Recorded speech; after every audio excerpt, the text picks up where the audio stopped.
வணக்கம் நண்பர்களே. இது உறவுகள் தொடர்கதை நாவல்.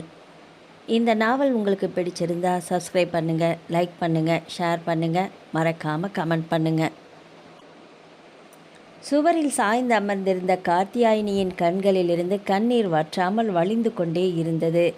3 ஆண்டுகள் உயிராக காதலித்தவன் திருமணமான ஒரே ஆண்டுக்குள் அவளது கனவுகளை சிதறடித்து விட்டான் என்ற உண்மையை மனம் ஏற்றுக்கொள்ள மறுத்தது.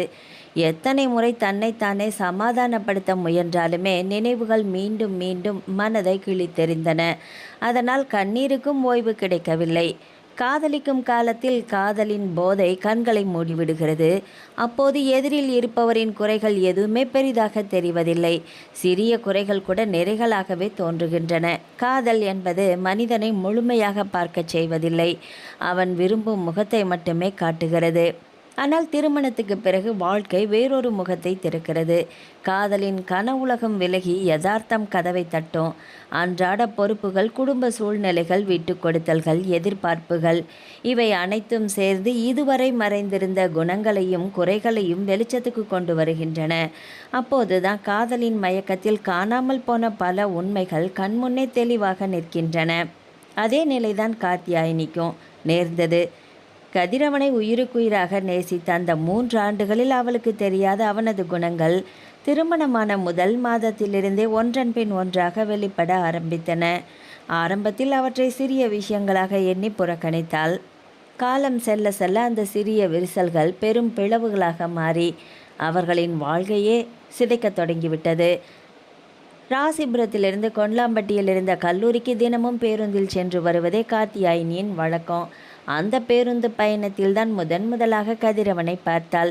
முதல் சில நாட்கள் ஒரு புன்னகை, அதன் பிறகு சாதாரண நல விசாரிப்பு. நாள்கள் செல்ல செல்ல அந்த பேச்சுகள் நீண்டு இருவருக்கும் இடையே ஒரு நெருக்கம் உருவானது. தன்னை அறிமுகப்படுத்தி கொண்ட கதிரவன் குகையில் ஆட்டோமொபைல் உதிரி பாக கடை நடத்துவதாக சொன்னான். சொந்த தொழில், நன்றாக வருமானம், எதிர்காலத்தை பற்றிய எந்த கவலையும் இல்லை என்று அவன் பேசும் ஒவ்வொரு வார்த்தையையும் கார்த்தியாயினி முழுமையாக நம்பினாள். காதல் மனம் சந்தேகப்பட தெரியாது, நம்புவதைத்தானே கற்றிருக்கும். அந்த நம்பிக்கையே 3 ஆண்டுகள் காதலாக மலர்ந்தது. வீட்டில் கடுமையான எதிர்ப்பு, பெற்றோரின் கண்ணீரும் கோபமும் மிரட்டலும் எதுவுமே கார்த்தியாயினியின் முடிவை மாற்றவில்லை. பிஎஸ்சி கணித படிப்பை முடித்தவுடன் அனைவரையும் எதிர்த்து தன் காதலன் கதிரவனின் கையை பிடித்தாள். திருமணத்துக்கு பிறகு மேல் படிப்பை தொடர வேண்டும் என்ற ஆசையில் தொலைதூர கல்வி மூலம் எம்எஸ்சி கணிதத்தில் சேர்ந்து கொண்டாள். அதே சமயம் குரங்குச்சாவடியிலிருந்து ஒரு தனியார் பள்ளியில் கணித ஆசிரியரையாகவும் வேலைக்கு சேர்ந்தாள். முதல் மாத வாழ்க்கை பெரிதாக எந்த சிக்கலும் இல்லாமல் தான் நகர்ந்தது. காலையில் கதிரவனும் வேலைக்கு செல்வது போல தயாராகி வெளியேறி விடுவான். அவள் பள்ளிக்கு செல்வாள். மாலையில் இருவரும் வீடு திரும்புவார்கள். அதனால் அவனது வார்த்தைகளிலும் பொய் இருக்கும் என்று கார்த்தியாயினி கனவிலும் நினைக்கவில்லை. முதல் மாதம் சம்பளம் கிடைத்த நாள் சம்பள கவரை மகிழ்ச்சியோடு வீட்டுக்கு கொண்டு வந்தாள். அதை பார்த்த கதிரவன் ஒரு வார்த்தை கூட பேசாமல் அவள் கையிலிருந்து பிடுங்கி கொண்டான். என்னங்க, அதை எதுக்கு எடுக்கிறீங்க என்று அதிர்ச்சியோடு கேட்டாள். வீட்டு செலவெல்லாம் இருக்குல்ல, அதை நான் பார்த்துக்கிறேன். அது சரி, கொஞ்சம் செலவு பண்ணிட்டு மீதி அப்படியே சேமித்து வைக்கலாமே. அவள் பேச்சு முடிவதற்குள் கதிரவனின் முகம் இறுகியது. ஏன், என் மேலே உனக்கு நம்பிக்கை இல்லையா? நான் ஏமாத்திடுவேன்னு நினைக்கிறியா? அப்படியெல்லாம் இல்லைங்க. அப்போது இவ்வளோ நாள் குடும்பம் நடத்த வாங்கின கடன், இந்த வீட்டு வாடகை, மின் கட்டணம், இதெல்லாம் எப்படி கட்டுறதா? அவன் சொன்ன வார்த்தைகள் கார்த்தியாயினியை குழப்பின. நீங்கள் தான் கடை வச்சுருக்கீங்களே, அதில் வர்ற வருமானத்தில் தானே செலவு பண்ணீங்க. எதுக்காக கடன் வாங்கணும்? ஒரு நிமிடம் அவளை உற்று பார்த்த கதிரவன் அலட்சியமாக சிரித்தான். நான் எங்கே கடை வச்சுருக்கேன்னு உன்கிட்ட சொன்னேன். ஆனால் ஒரு நாளாவது அந்த கடைக்கு நான் உன்னை கூட்டிகிட்டு போயிருக்கேனா? யோசிக்க மாட்டேன். அந்த கேள்வி கார்த்தியாயினியின் இதயத்தை துளைத்தது. அப்படின்னா உண்மையை சொன்னால் எனக்கு எந்த கடையும் கிடையாது, வேலையும் இல்லை. என்ன, சும்மா பழகணுன்னு தான் முதல்ல நினச்சேன். நீ தான் வீட்டில் எதிர்க்கிறாங்க, உடனே கல்யாணம் பண்ணிக்கணும்னு பிடிவாதம் பிடிச்ச. அதுதான் கல்யாணம் ஆயிடுச்சு. என்னால் என்ன பண்ண முடியும்? கார்த்தியாயினியின் முகம் வெளிரி போனது. அப்போது இத்தனை நாளும் என்கிட்ட சொன்னது எல்லாமே பொய் தானா? இப்போ அதை பற்றி பேசினா என்ன ஆக போகுது சொல்லு? எனக்கு வேலை கிடைக்கிற வரைக்கும் நீ தான் இந்த குடும்பத்தை பார்த்துக்கணும். உன் சம்பளத்தில் தான் நம்ம வாழ்க்கை ஓடணும். அவன் மிகவும் சாதாரணமாக சொல்லிவிட்டான். ஆனால் அந்த ஒரு நொடி கார்த்தியாயினியின் வாழ்க்கையே தலைகீழாக மாறிவிட்டது. காதலின் மீது அவள் கட்டியிருந்த முதல் நம்பிக்கை முதல் பொய்யின் சுமையிலேயே சிதறி விழுந்தது. அந்த ஒரு பொய்யின் அதிர்ச்சியிலிருந்து காத்தியாயினி இன்னும் மீண்டு வரவே இல்லை. அவன் சொன்ன ஒவ்வொரு வார்த்தையும் காதுக்குள் திரும்ப திரும்ப ஒலித்து கொண்டே இருந்தது. எனக்கு எந்த கடனையும் கிடையாது, வேலையும் இல்லை. அந்த உண்மை அவளது மனதை நொறுக்கி கொண்டிருக்க சில நாட்களிலேயே இன்னொரு அதிர்ச்சி அவளுக்காக காத்திருந்தது. அன்று இரவு வழக்கத்தை விட மிகவும் தாமதமாக வீட்டுக்கு வந்தான் கதிரவன். கதவை திறந்தவுடன் அவன் உடலில் இருந்து வீசிய மதுவின் நெடி காத்தியாயினியை ஒரு நொடி உறைய வைத்தது. அவளால் நம்பவே முடியவில்லை. நீங்க குடிச்சிருக்கீங்களா என்று அதிர்ச்சியோடு கேட்டாள். அவளை ஒரு கணம் முறைத்து பார்த்தவன் அலட்சியமாக செருப்பை கழற்றி உள்ளே வந்தான். ஆமா குடிச்சேன், அதுக்கு இப்போ என்னங்கிற? அவன் மிகவும் சாதாரணமாக சொன்ன அந்த ஒரு வார்த்தை காத்தியாயினின் உள்ளத்தை உலுக்கியது. 3 ஆண்டுகள் காதலித்த போது அவன் ஒரு நாள் கூட குடித்துவிட்டு அவள் முன்னால் வந்து நின்றதில்லை.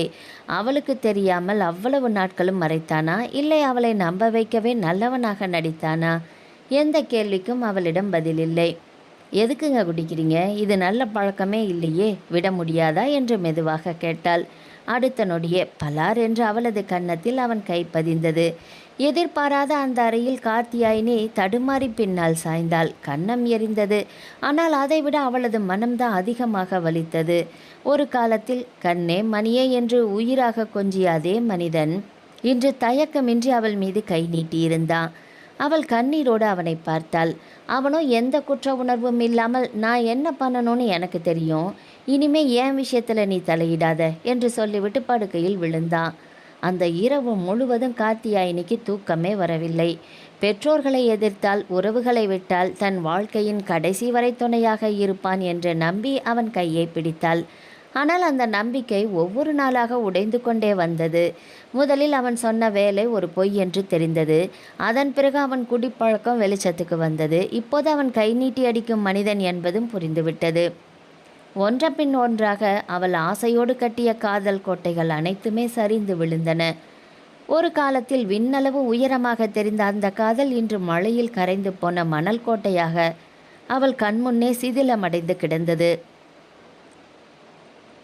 காலம் செல்ல செல்ல கதிரவனின் கொடுமைகள் காத்தியாயினியின் அன்றாட வாழ்க்கையின் ஒரு பகுதியாகவே மாறிப்போனது. முதலில் தாங்க முடியாததாக தோன்றிய அவமானங்களும் வலிகளும் நாளடைவில் அவளுக்கு பழகி போயின. அதுதான் வாழ்க்கை என்று மனதை தேற்றிக்கொள்ள கற்றுக்கொண்டாள். காலை பள்ளி, மாலை வீட்டிற்கு வந்து டியூஷன், இரவு நேரங்களில் எம்எஸ்சி படிப்பு, அதற்கிடையில் கணித பாடங்களுக்கான யூடியூப் காணொளிகளையும் பதிவு செய்து வெளியிட ஆரம்பித்தாள்.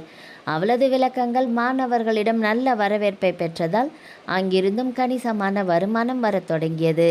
ஆனால் அந்த உழைப்பின் பலன் எதுவுமே அவளது கைகளில் தங்கவில்லை. காத்தியாயினி சம்பாதித்த ஒவ்வொரு ரூபாயும் கதிரவனின் கைகளுக்குள் சென்று கரைந்து கொண்டே இருந்தது.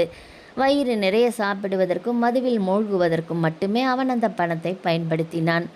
ஒரு நாளாவது வேலை தேட வேண்டும், சொந்தமாக சம்பாதித்து வாழ வேண்டும் என்ற எண்ணமே அவனுக்கு வரவில்லை. ஒரு நாளில் 24 மணி நேரம் இருந்தால் அதில் 14 மணி நேரத்திற்கும் மேலாக உழைத்தாள் காத்தியாயினி. ஆனால் அவளுடைய உழைப்பிற்கு கிடைத்த பரிசு அன்பல்ல, அவமானம், அடி, வேதனை. பகலில் வார்த்தைகளால் காயப்படுத்துவான், இரவில் உடலாலும் மனதாலும் சித்திரவதை செய்தான். அவனுடைய கோபத்துக்கும் குடிப்பழக்கத்துக்கும் பொறுப்பற்ற வாழ்க்கைக்கும் பலியாகியது காத்தியாயினியின் இளமை. எல்லாவற்றையும் அமைதியாக சகித்து கொண்டாள். காதலித்தது தன்னுடைய தவறு என்ற குற்ற உணர்வே அவளை அந்த நரக வாழ்க்கையில் கட்டி போட்டது. ஆனால் ஒரு நாள் விதி அவளது வாழ்க்கையில் எதிர்பாராத திருப்பத்தை ஏற்படுத்தியது. அன்றிரவு வழக்கம் போல அளவுக்கு மீறி குடித்திருந்த கதிரவன் நண்பனின் இருசக்கர வாகனத்தை எடுத்துக்கொண்டு ராசிபுரம் சாலையில் சென்றான். அவன் சென்ற பயணம் வீடு திரும்பவில்லை. எதிரே வந்த லாரியின் மீது மோதி நிகழ்ந்த விபத்தில் சம்பவ இடத்திலேயே கதிரவனின் உயிர் பிரிந்தது. அந்த செய்தி காத்தியாயினியின் காதில் விழுந்தபோது அவளது மனம் எந்த உணர்வை வெளிப்படுத்துவது என்று தெரியாமல் உறைந்து போனது. அழ வேண்டுமா, அமைதியாக நிற்க வேண்டுமா, விடுதலை கிடைத்துவிட்டதே என்று நிம்மதி அடைவதா, அல்லது வாழ்க்கையை நம்பி வந்த மனிதன் இல்லாமல் போய்விட்டானே என்று துக்கப்படுவதா? எதுவுமே அவளுக்கு புரியவே இல்லை. கண்ணீர் மட்டும் அமைதியாக வழிந்தது. அந்த கதிரவனின் மரணத்திற்காக அல்லது பெற்றோர்களை எதிர்த்து உறவுகளை இழந்து தனது எதிர்காலம் என்று நம்பிய வாழ்க்கை முழுவதும் சிதைந்து போனதற்காக. கதிரவனின் இறப்பிற்கு 1 மாதம் நிறைவடைந்திருந்தது. அந்த 1 மாத காலத்தில் வாழ்க்கையை மீண்டும் தன் கைகளில் எடுத்துக்கொள்ள வேண்டும் என்ற உறுதியை மெதுவாக வளர்த்து கொண்டாள் காத்தியாயினி. இன்று 1 மாத இடைவெளிக்கு பிறகு மீண்டும் பள்ளிக்கு செல்ல தயாராகி கொண்டிருந்தாள். கதிரவனின் இறப்பிற்கு பிறகு காத்தியாயினின் வாழ்க்கை ஒரு இயந்திரத்தைப் போல மாறிவிட்டது. காலை பள்ளிக்கு செல்வாள், மாலை வீடு திரும்பி டியூஷன் எடுப்பாள், இரவு நேரங்களில் யூடியூப் காணொளிகளுக்காக கணித பாடங்களை தயார் செய்து பதிவு செய்வாள். அதற்கிடையில் சமைத்து சாப்பிட்டு வீட்டு வேலைகளையும் முடித்து விடுவாள். வெளியில் இருந்து பார்த்தவர்களுக்கு அவளது வாழ்க்கை மிகவும் இயல்பாக ஓடுவது போலதான் தோன்றும். ஆனால் உண்மை வேறு. பள்ளியில் குழந்தைகளோடு சிரித்து பேசும் நேரங்களில், டியூஷன் எடுக்கும் நேரங்களிலும், காணொளி பதிவு செய்யும் நேரங்களிலும் அவளது மனம் சற்று இலகுவாக இருந்தது. ஆனால் இரவு படுக்கை அறைக்குள் நுழைந்து கதவை மூடும் அந்த ஒரு நொடியிலிருந்து தனிமை அவளை முழுவதுமாக விழுங்கிவிடும். சுவரில் சாய்ந்து அமர்ந்தபடியே வெறுமையை வெறித்து பார்ப்பாள். அந்த அமைதியே அவளுக்கு பெரும் சத்தமாக கேட்டது. தேவையா இந்த காதல் என்ற கேள்வி தினமும் அவள் மனதுக்குள் எழுந்து பதில் கிடைக்காமல் மறைந்து போகிறது. தன் பெற்றோர்களை நினைக்காத நாளே இல்லை. ஆனால் அவர்களை போய் பார்க்கும் தைரியம் மட்டும் வரவே இல்லை. அவர்களும் மகளை வந்து பார்க்கவில்லை. அதற்கு பின்னால் இருந்த காயம் இன்னும் ஆறாத ஒன்று. காத்தியாயினி திருமணம் செய்து கொண்ட சில மாதங்களிலேயே அவளுடைய அண்ணன் வாசுதேவனுக்கு வெண்ணந்தூரைச் சேர்ந்த சுமதி என்ற பெண்ணுடன் அவசரமாக திருமணம் செய்து வைத்திருந்தனர். அந்த திருமணத்திற்கு எப்படியாவது அண்ணன் கல்யாணத்தை பார்த்துவிட வேண்டும் என்ற ஆசையோடு காத்தியாயினி சென்றிருந்தாள். ஆனால் அந்த வீட்டின் வாசலிலேயே அவளை அவமானப்படுத்தி அனுப்பிவிட்டார்கள். இந்த வீட்டுக்கும் உனக்கும் இனிமே எந்த சம்பந்தமும் இல்லை, கிளம்பிப்போ என்ற வார்த்தைகள் இன்னுமே அவள் காதுகளில் ஒலித்து கொண்டுதான் இருந்தது. அன்றைக்கு பிறகு அந்த வீட்டின் வாசல் படியை காத்தியாயினி மீண்டும் ஒருபோதும் மிதிக்கவே இல்லை. கதிரவன் இறந்த செய்தி தெரிந்ததும் சங்கரனும் மல்லிகாவும் பதறிப்போனார்கள். எப்படியாவது நம்ம பொண்ணை போய் பார்க்கணும் என்று இருவரும் கிளம்ப தயாரானார்கள். அப்போது வாசுதேவன் தான் குறுக்கே நின்றான். யாரும் எங்கேயும் போகக்கூடாது. அவன் குரல் உறுதியாக இருந்தது. டேய், அவ எப்படி இருந்தாலும் நம்ம பொண்ணு தானடா என்று சங்கரன் மெதுவாக சொன்னார். அது எல்லாம் எனக்கு தெரியாது. வாசுதேவன் கோபமாக தொடர்ந்தான். நம்ம பேச்சை கேட்காம காதல் கல்யாணம்னு பண்ணிக்கிட்டு போனவ தானே அவ. இப்போ சுகமாக இருந்தாலும் சரி, துக்கமாக இருந்தாலும் சரி, அதையெல்லாம் அவளே தான் அனுபவிக்கணும். அது அவளாக தேடிக்கிட்ட வாழ்க்கை. மல்லிகாவின் கண்கள் கலங்கின. ஒரு தடவையாவது போய் பார்த்துட்டு வந்துடலாமேப்பா. அம்மா, அவன் குரலை உயர்த்தினான். யாராவது அவள் வீட்டுக்கு போய் மறுபடியும் அவளை இந்த வீட்டுக்கு கூட்டிட்டு வரணும்னு நினச்சிங்கன்னா நீங்களும் இந்த வீட்டை விட்டு வெளியில் போக வேண்டியது தான். இதில் எந்த மாற்றமும் கிடையாது. அவன் இறுதியாக சொல்லிவிட்டு அங்கிருந்து சென்று விட்டான். சங்கரனும் மல்லிகாவும் ஒருவரை ஒருவர் பார்த்து கொண்டனர். பெற்ற மனம் மகளை காண துடித்தது தான். ஆனால் மகனை இழந்து விடுவோமோ என்கிற பயம் அந்த துடிப்பை அடக்கி வைத்தது. கண்களில் கண்ணீரை மறைத்தபடியே மனதிற்குள் மகளுக்காக பிரார்த்திப்பதை தவிர அவர்களால் வேறு எதுவுமே செய்ய முடியவில்லை. அதனால் கதிரவன் இறந்த பிறகும் காத்தியாயினின் வீட்டு வாசலை நோக்கி பெற்றோரின் காலடி சத்தம் ஒருபோதும் வரவே இல்லை. கணவனை இழந்த பிறகு காத்தியாயினி முற்றிலும் தனிமையில் தவித்தாள்.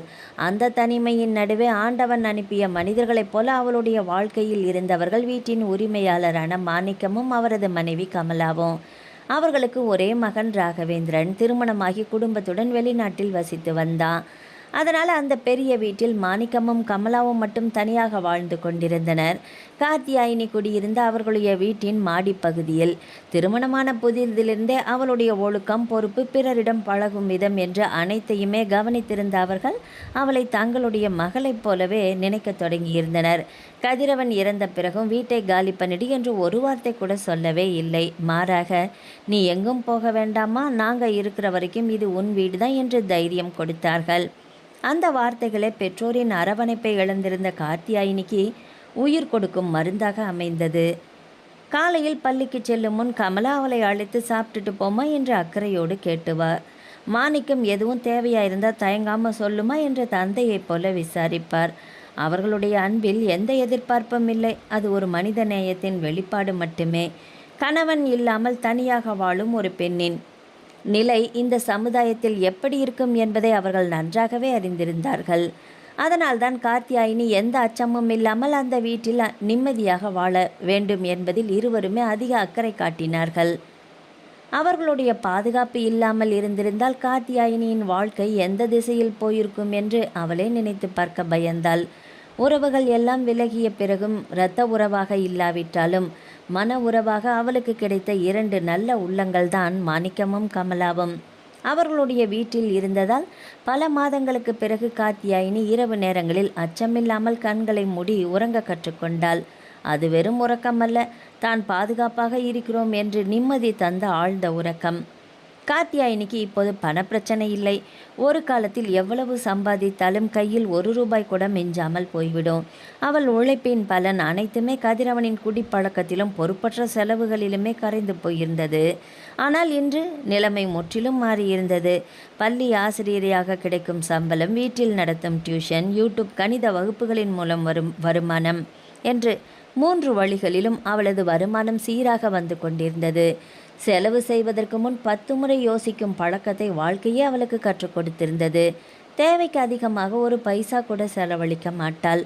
ஆடம்பரம் இல்லை, வீண் செலவு இல்லை, யாரிடமும் கை நீட்ட வேண்டிய நிலையும் இல்லை. ஒவ்வொரு மாதமும் அத்தியாவசிய செலவுகளை தவிர மீதமுள்ள தொகையை தவறாமல் வங்கி கணக்கில் சேமித்து வைத்தாள். அந்த சேமிப்பு தொகை நாளுக்கு நாள் உயர்ந்து கொண்டே போனது. பணத்தை பார்த்து பெருமைப்பட்டதில்லை காத்தியாயினி. ஆனால் இனி யாரையும் நம்பி வாழ வேண்டிய அவசியம் இல்லை என்ற நம்பிக்கையை அந்த சேமிப்பு தான் அவளுக்கு கொடுத்தது. ஒரு காலத்தில் காதலை மட்டுமே சொத்தாக நினைத்த பெண் இன்று தன்னம்பிக்கையையும் தன் உழைப்பையும் தான் வாழ்க்கையின் மிகப்பெரிய சொத்தாக எண்ணி வாழ கற்றுக்கொண்டிருந்தாள். காலம் ஒரு சிறந்த மருந்து என்பார்கள். அது காத்தியாயினியின் வாழ்க்கையிலும் மெதுவாக தனது வேலையை செய்ய தொடங்கியது. ஒரு காலத்தில் இரவு முழுவதும் அழுதபடி உறங்கிய அவள் இப்போது மனநிறைவோடு சிரிக்க ஆரம்பித்திருந்தாள். பழைய காயங்கள் முற்றிலும் மறையவில்லை என்றாலும் அவற்றின் வலி நாளுக்கு நாள் குறைந்து கொண்டே வந்தது. அந்த மாற்றத்திற்கு காரணம் மாணிக்கமும் கமலாவும் தான். அவர்களை வீட்டின் உரிமையாளர்களாக அவள் ஒரு நாளும் நினைத்ததில்லை. தன் தாய் தந்தையைப் போலவே மனதார மதித்தாள். அதே போல அவர்களும் காத்தியாயினியை வாடகைக்கிருந்த பெண்ணாக பார்க்கவில்லை. காத்திமா என்ற பாசமான அழைப்பிலேயே அவர்களுடைய அன்பு முழுவதும் தெரிந்துவிடும். கமலா ஏதாவது இனிப்பு செய்தால் முதலில் ஒரு கிண்ணம் காத்தியாயினிக்காக எடுத்து வைப்பார். மாணிக்கம் வெளியிலிருந்து பழங்கள் வாங்கி வந்தால் இதில் பாதி காத்திக்கு கொடுத்துடு என்று சொல்லாமல் இருக்க மாட்டார். அந்த சிறிய அக்கறைகளை காத்தியாயினியின் மனதை நெகிழ வைத்தது. அவளும் அவர்களிடம் அதே அன்போடு நடந்து கொண்டாள். விடுமுறை நாட்களில் புதிதாக ஏதாவது சமைத்து அம்மா அப்பா இதை சாப்பிட்டு பாருங்க என்று மகிழ்ச்சியோடு எடுத்து வந்து தருவாள். மூவரும் ஒன்றாக அமர்ந்து சாப்பிடுவார்கள். ஞாயிற்றுக்கிழமைகளில் அருகில் இருந்த கடைவீதிக்கு சேர்ந்து செல்வது வழக்கமாகி போனது. வீட்டிற்கு தேவையான பொருட்களை வாங்கி கொள்வார்கள். சில நேரங்களில் கோயிலுக்கும் செல்வார்கள். திரும்பும் வழியில் ஒரு தேநீர் குடித்துவிட்டு சிரித்து பேசிக்கொண்டே வீடும் திரும்புவார்கள். இப்படி மெதுவாக உறவுகளை இழந்து வெறுமையை புதிய உறவுகளின் அன்பு நிரப்பத் தொடங்கியது. பல ஆண்டுகளுக்கு பிறகு வாழ்க்கை இன்னும் அழகாக இருக்கலாம் என்ற நம்பிக்கை காத்தியாயினியின் மனதில் மீண்டும் துளிர்விட ஆரம்பித்தது. அன்று மாலை பள்ளி வேலை முடிந்து வழக்கம் போல வீட்டிற்கு திரும்பி கொண்டிருந்தாள் காத்தியாயினி. வாசல் கேட்டை திறந்தபோது கீழ்த்தளத்தில் இருந்த மாணிக்கத்தின் வீட்டிலிருந்து பெண் ஒருவரின் கதறல் சத்தம் காதில் விழுந்தது. அந்த குரலை கேட்டதும் அவள் கை தானாகவே நின்றது. இது கமலாம்மாவோட குரல் மாதிரி இருக்கே என்று மனதிற்குள் பதறியவள் ஒரு நொடி கூட தாமதிக்காமல் ஓடினாள். அம்மாவுக்கு அப்பாவுக்கு ஏதாவது ஆயிடுச்சா என்ற பயம் நெஞ்சை இறுக பற்றி கொண்டது. வாசல் படியை அடைந்தவள் நடுங்கிய கைகளால் கதவை தட்டினாள். சில நொடிகளுக்கு பிறகு கதவு திறந்தது. எதிரே நின்றிருந்த மாணிக்கத்தை பார்த்ததும் காத்தியாயினியின் மனம் மேலும் கனத்தது. எப்போதும் புன்னகையுடன் இருப்பவரின் முகம் இன்று முற்றிலும் சோர்ந்து போயிருந்தது. கண்கள் சிவந்து வீங்கியிருந்தது. முகத்தில் சொல்ல முடியாத வேதனை படர்ந்திருந்தது. அப்பா, என்னப்பா ஆச்சு? ஏன் இப்படி இருக்கீங்க? அம்மா ஏன் அழறாங்க என்று பதற்றமாக கேட்டபடியே வீட்டுக்குள் நுழைந்தாள். அவளை பார்த்த மறுநொடியே தரையில் அமர்ந்திருந்த கமலா கண்ணீரை அடக்க முடியாமல் கார்த்திமா என்று கதறிவிட்டார். அந்த கதறல் காத்தியாயினியின் இதயத்தையே உலுக்கியது. கையில் இருந்த பையை அப்படியே சோஃபா மீது போட்டுவிட்டு அவசரமாக ஓடிச் சென்று கமலாவின் முன் மண்டியிட்டாள். அம்மா, என்னாச்சுமா? சொல்லுங்கம்மா, என்னாச்சு என்று பதறியபடியே கேட்டவள் அவரை தன் மார்போடு அணைத்து கொண்டாள். கமலாவோ எந்த பதிலும் சொல்லவில்லை. காத்தியாயினியை இறுக கட்டிப்பிடித்தபடியே கதறி கதறி அழுதார். அவரது தோள்கள் நடுங்கின. அழுகையின் வேகம் அதிகரித்து கொண்டே போனது. என்ன நடந்தது? யாருக்கு என்ன ஆயிற்று? எதற்காக இப்படி உடைந்து அழுகிறார்கள்? ஒன்றுமே காத்தியாயினிக்கு புரியவில்லை. ஆனால் அவர்களுடைய கண்ணீரை பார்த்தவுடன் காரணமே தெரியாமலேயே அவளுடைய மனமும் கனத்து போனது. ஏதோ மிக பெரிய துயரம் அந்த வீட்டை தாக்கியிருக்கிறது என்ற உள்ளுணர்வு எச்சரித்தது. அந்த எண்ணமே அவளது நெஞ்சை இறுக்கி பிடித்தது. காரணம் தெரியாத பயம் மனம் முழுவதும் பரவியது. கமலாவின் முதுகை மெதுவாக தடவியபடியே, அம்மா தயவு செஞ்சு அழாதீங்க, என்ன நடந்ததுன்னு சொல்லுங்க என்று மீண்டும் மீண்டும் கேட்டுக்கொண்டிருந்தாள். ஆனால் பதிலாக கேட்டது என்னவோ கமலாவின் கதறலும் வீட்டை நிரப்பிய கனமான அமைதியும்தான். அந்த அமைதி காத்தியாயினின் கண்களிலும் தன்னிச்சையாக கண்ணீரை வரவழைத்தது. அவளுக்கும் ஏன் அழுகிறோம் என்றே தெரியவில்லை. இருந்தாலும் அந்த வீட்டின் வேதனை அவளது இதயத்திற்குள்ளும் மெல்ல இறங்கி அமர்ந்தது. சில நிமிடங்கள் கழித்து தன்னை ஓரளவு சமாளித்து கொண்ட மாணிக்கம் ஆழமாக ஒரு மூச்சை இழுத்தார். கண்ணீரை துடைத்து கொண்டு காத்தியாயினியை பார்த்தார். காத்திமா என்று அழைத்தவர் பேசத் தொடங்குவதற்கே தடுமாறினார். என்னப்பா, என்னாச்சு என்று மெதுவாக கேட்டாள் காத்தியாயினி. மாணிக்கம் தலையை குனிந்தார். ராகவனோட மனைவி சௌந்தர்யா அவ கூட வேலை செய்கிற ஸ்டீபன் ஒருத்தனோட ஓடி போயிட்டாமா. அந்த வார்த்தை காத்தியாயினின் காதில் விழுந்தவுடன் அவள் அதிர்ச்சியில் உறைந்து போனாள். மாணிக்கம் தொடர்ந்து பேசினார். போகிறதுக்கு முன்னாடி ராகவேந்திரனுக்கு விவாகரத்துக்கு பத்திரத்தில் கையெழுத்தும் போட்டு வச்சுட்டு போயிட்டாமா. அவர் குரல் தழுதழுத்தது. அதெல்லாம் கூட பரவாயில்லம்மா. ஒரு கணம் பேச முடியாமல் நின்றவர் கண்களில் வழிந்த கண்ணீரை துடைத்து கொண்டார். 4 வயசு குழந்தையையும் விட்டுட்டு போயிட்டாளேம்மா. அந்த ஒரு வாக்கியத்தில் ஒரு தாத்தாவின் இதய வேதனை முழுவதுமே தெரிந்தது. பைரவின்னு பேருமா. ராகவேந்திரனும் ஆசையாக வச்ச பேர் அது. அவ்வளவு சொல்லிவிட்டு மாணிக்கம் முகத்தை மூடிக்கொண்டு அழுதார். காத்தியாயினியால் பேசவே முடியவில்லை. ஒரு பெண்ணாக, ஒரு மனைவியாக, வாழ்க்கையில் ஏமாற்றத்தை அனுபவித்தவளாக அந்த செய்தியின் வேதனை அவளுக்குள் ஆழமாக இறங்கியது. மாணிக்கம் மீண்டும் தன்னை அடக்கி கொண்டு பேச ஆரம்பித்தார். நாளைக்கு காலையிலேயே ராகவேந்திரன் பைரவியை கூட்டிட்டு இங்கே வர்றானாம். கமலா அழுதபடியே முகத்தை திருப்பி கொண்டாள். குழந்தையை எங்கிட்ட விட்டுட்டு அவன் வேலையை ராஜினாமா பண்ணிட்டு அங்கே இருக்கிற வீட்டையும் காலி பண்ணிட்டு நிரந்தரமாக இங்கேயே வந்துடுறேன்னு சொல்கிறாம்மா. அவர் குரலில் மகனை நினைத்து வேதனை வெளிப்பட்டது. இனிமே அந்த நாட்டில் அந்த வீட்டில் அவனால் ஒரு நாள் கூட இருக்க முடியாதுன்னு சொல்கிறான். மாணிக்கம் தலையை பிடித்து கொண்டார். அவன் குரலை கேட்டதிலிருந்தே கமலாவால் தன்னை கட்டுப்படுத்திக்க முடியல. அருகில் இருந்த மனைவியை பார்த்தவர் தானும் கண்ணீரை அடக்க முடியாமல் போனார். உண்மையை சொல்லணும்னா என்னாலையும் தான் முடியலம்மா. அவர் தளர்ந்த குரலில் தொடர்ந்தார்.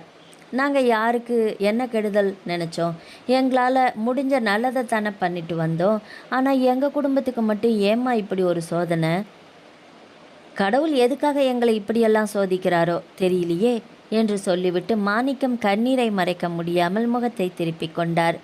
அந்த வீட்டில் மீண்டும் அமைதி நிலவியது. கமலாவின் அழுகை, மாணிக்கத்தின் உடைந்த மனம், 4 வயது குழந்தையின் எதிர்காலம், மனைவியால் ஏமாற்றப்பட்ட ராகவேந்திரனின் நிலை ஒவ்வொன்றாக காத்தியாயினியின் மனதில் சுழன்றடித்தது. என்ன ஆறுதல் சொல்வது? எந்த வார்த்தை இந்த வேதனையை குறைக்கும்? அவளுக்கும் புரியவில்லை. கண்களில் கண்ணீர் வழிய மாணிக்கத்தையும் கமலாவையும் மாறி மாறி பார்த்து கொண்டே அமைதியாக அமர்ந்திருந்தாள் காத்தியாயினி. அன்று இரவு முழுவதும் மாணிக்கம் வீட்டில் யாருக்கும் சரியாக தூக்கம் வரவில்லை. அவர்களின் வேதனையை நேரில் பார்த்த காத்தியாயினிக்கும் மனம் அமைதியாக இல்லை. அடுத்த 2 நாட்களுக்கு பள்ளிக்கு விடுப்பு சொல்லிவிட்டால் இந்த நேரத்தில் அவர்களை தனியாக விட மனமும் வரவில்லை. மறுநாள் காலை வாசலில் கார் வந்து நின்ற சத்தம் கேட்டது. சத்தம் கேட்டதும் மாணிக்கமும் கமலாவும் அவசரமாக வெளியே ஓடினார்கள். காத்தியாயினியும் மாடியிலிருந்து இறங்கி வாசலுக்கு வந்தாள். காரிலிருந்து முதலில் இறங்கியது ராகவேந்திரன் தான். பல நாட்களாக தூங்காதவனைப் போல முகம் வாடி இருந்தது. தாடி வளர்ந்து கண்கள் சிவந்து தோள்கள் சோர்ந்து போயிருந்தன. ஒரே இரவில் பல வருடங்கள் வயது கூடியவனைப் போல தோன்றினான். அவன் கையை பிடித்தபடி மெதுவாக கீழே இறங்கினாள் 4 வயது பைரவி. அம்மாவை தேடி அழுததால் கண்கள் வீங்கியிருந்தன.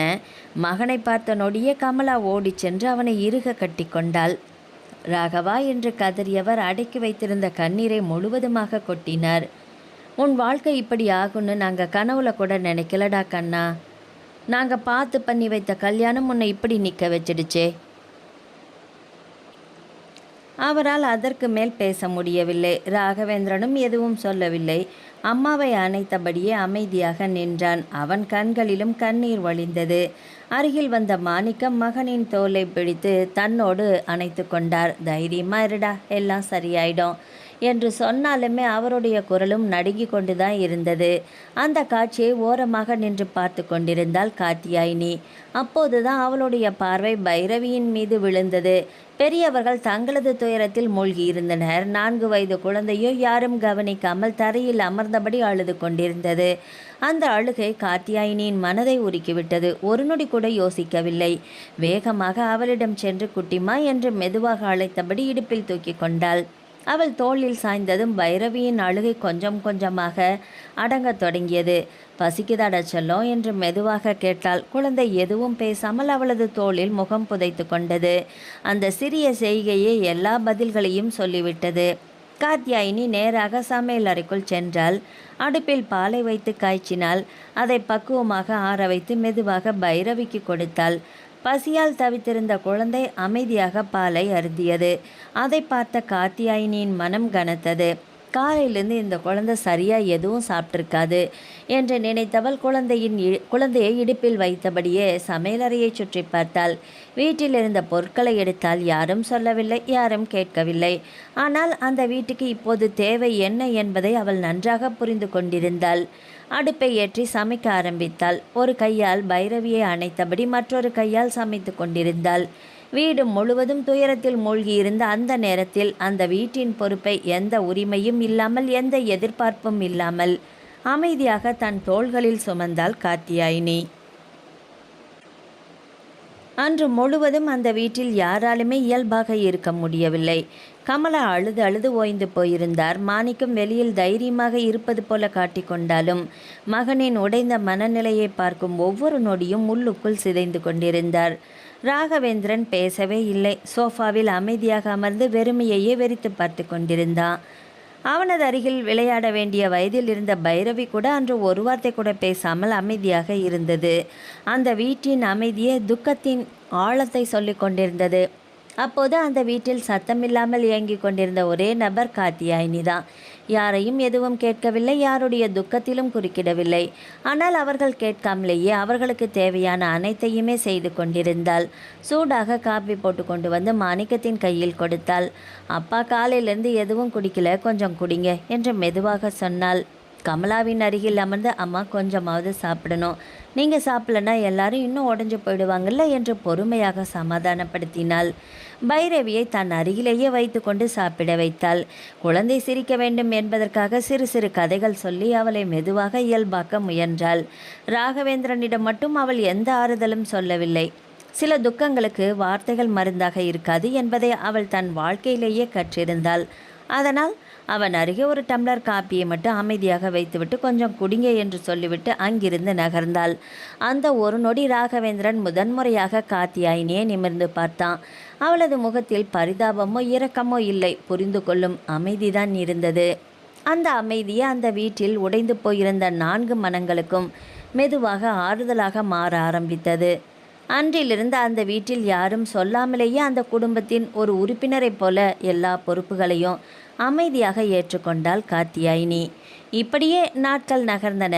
வீட்டில் நிலவிய கனமான துக்கம் காலத்தின் ஓட்டத்தில் கொஞ்சம் கொஞ்சமாக குறைய ஆரம்பித்தது. பைரவியின் சிரிப்பும் காத்தியாயினியின் அக்கறையும் அந்த வீட்டில் மீண்டும் உயிரோட்டத்தை ஏற்படுத்தியது. 15 நாட்கள் எப்படி கடந்தன என்பது யாருக்கும் தெரியவில்லை. அந்த 15 நாட்களும் ராகவேந்திரன் அமைதியாகவே இருந்தான். அதிகமாக யாரிடமும் பேசவில்லை. ஆனால் எல்லாவற்றையும் கவனித்து கொண்டுதான் இருந்தான். காத்தியாயினி பைரவியை எப்படி பார்த்து கொள்கிறாள், மாணிக்கத்துக்கும் கமலாவுக்கும் எவ்வளவு அன்பாக உதவுகிறாள், யாரும் சொல்லாமல் வீட்டின் பொறுப்புகளை எப்படி அமைதியாக ஏற்றுக்கொள்கிறாள், எல்லாவற்றையும் அவன் மனதிற்குள் பதிவு செய்து கொண்டிருந்தான். 16வது நாள் காலை அமெரிக்காவுக்கு திரும்ப வேண்டிய நேரம் வந்தது. அவன் ஏற்றுக்கொண்டிருந்த முக்கியமான திட்டம் இன்னும் முடிவடையவில்லை. அதை முடித்த பிறகுதான் வேலையை ராஜினாமா செய்து நிரந்தரமாக இந்தியாவுக்கும் வர முடியும். அதனால் 6 மாதங்களுக்கு மீண்டும் அமெரிக்கா செல்ல வேண்டிய கட்டாயம் ஏற்பட்டது. பைரவியை உடன் அழைத்து செல்ல மனம் வரவில்லை. அந்த குழந்தைக்கு இப்போது தேவை தாத்தா பாட்டியின் அரவணைப்பும் பாதுகாப்பான சூழலும் தான் என்பதை அவனும் புரிந்து கொண்டிருந்தான். புறப்படுவதற்கு முன் காத்தியாயினியை தனியாக அழைத்தான். அவள் அமைதியாக வந்து நின்றாள். சில நொடிகள் தயங்கிய ராகவேந்திரன் மெதுவாக பேச ஆரம்பித்தான். கார்த்தி, அது அவன் முதல் முறையாக அவளிடம் நேராக பேசுவது. சொல்லுங்க, உங்களிடம் ஒரு உதவி கேட்கணும். என்ன உதவி? நான் திரும்பி வர 6 மாதமாவது ஆகும். அது வரைக்கும் பைரவியையும் அப்பா அம்மாவையும் கொஞ்சம் பார்த்துக்க முடியுமா? அவன் குரலில் தயக்கம் இருந்தது.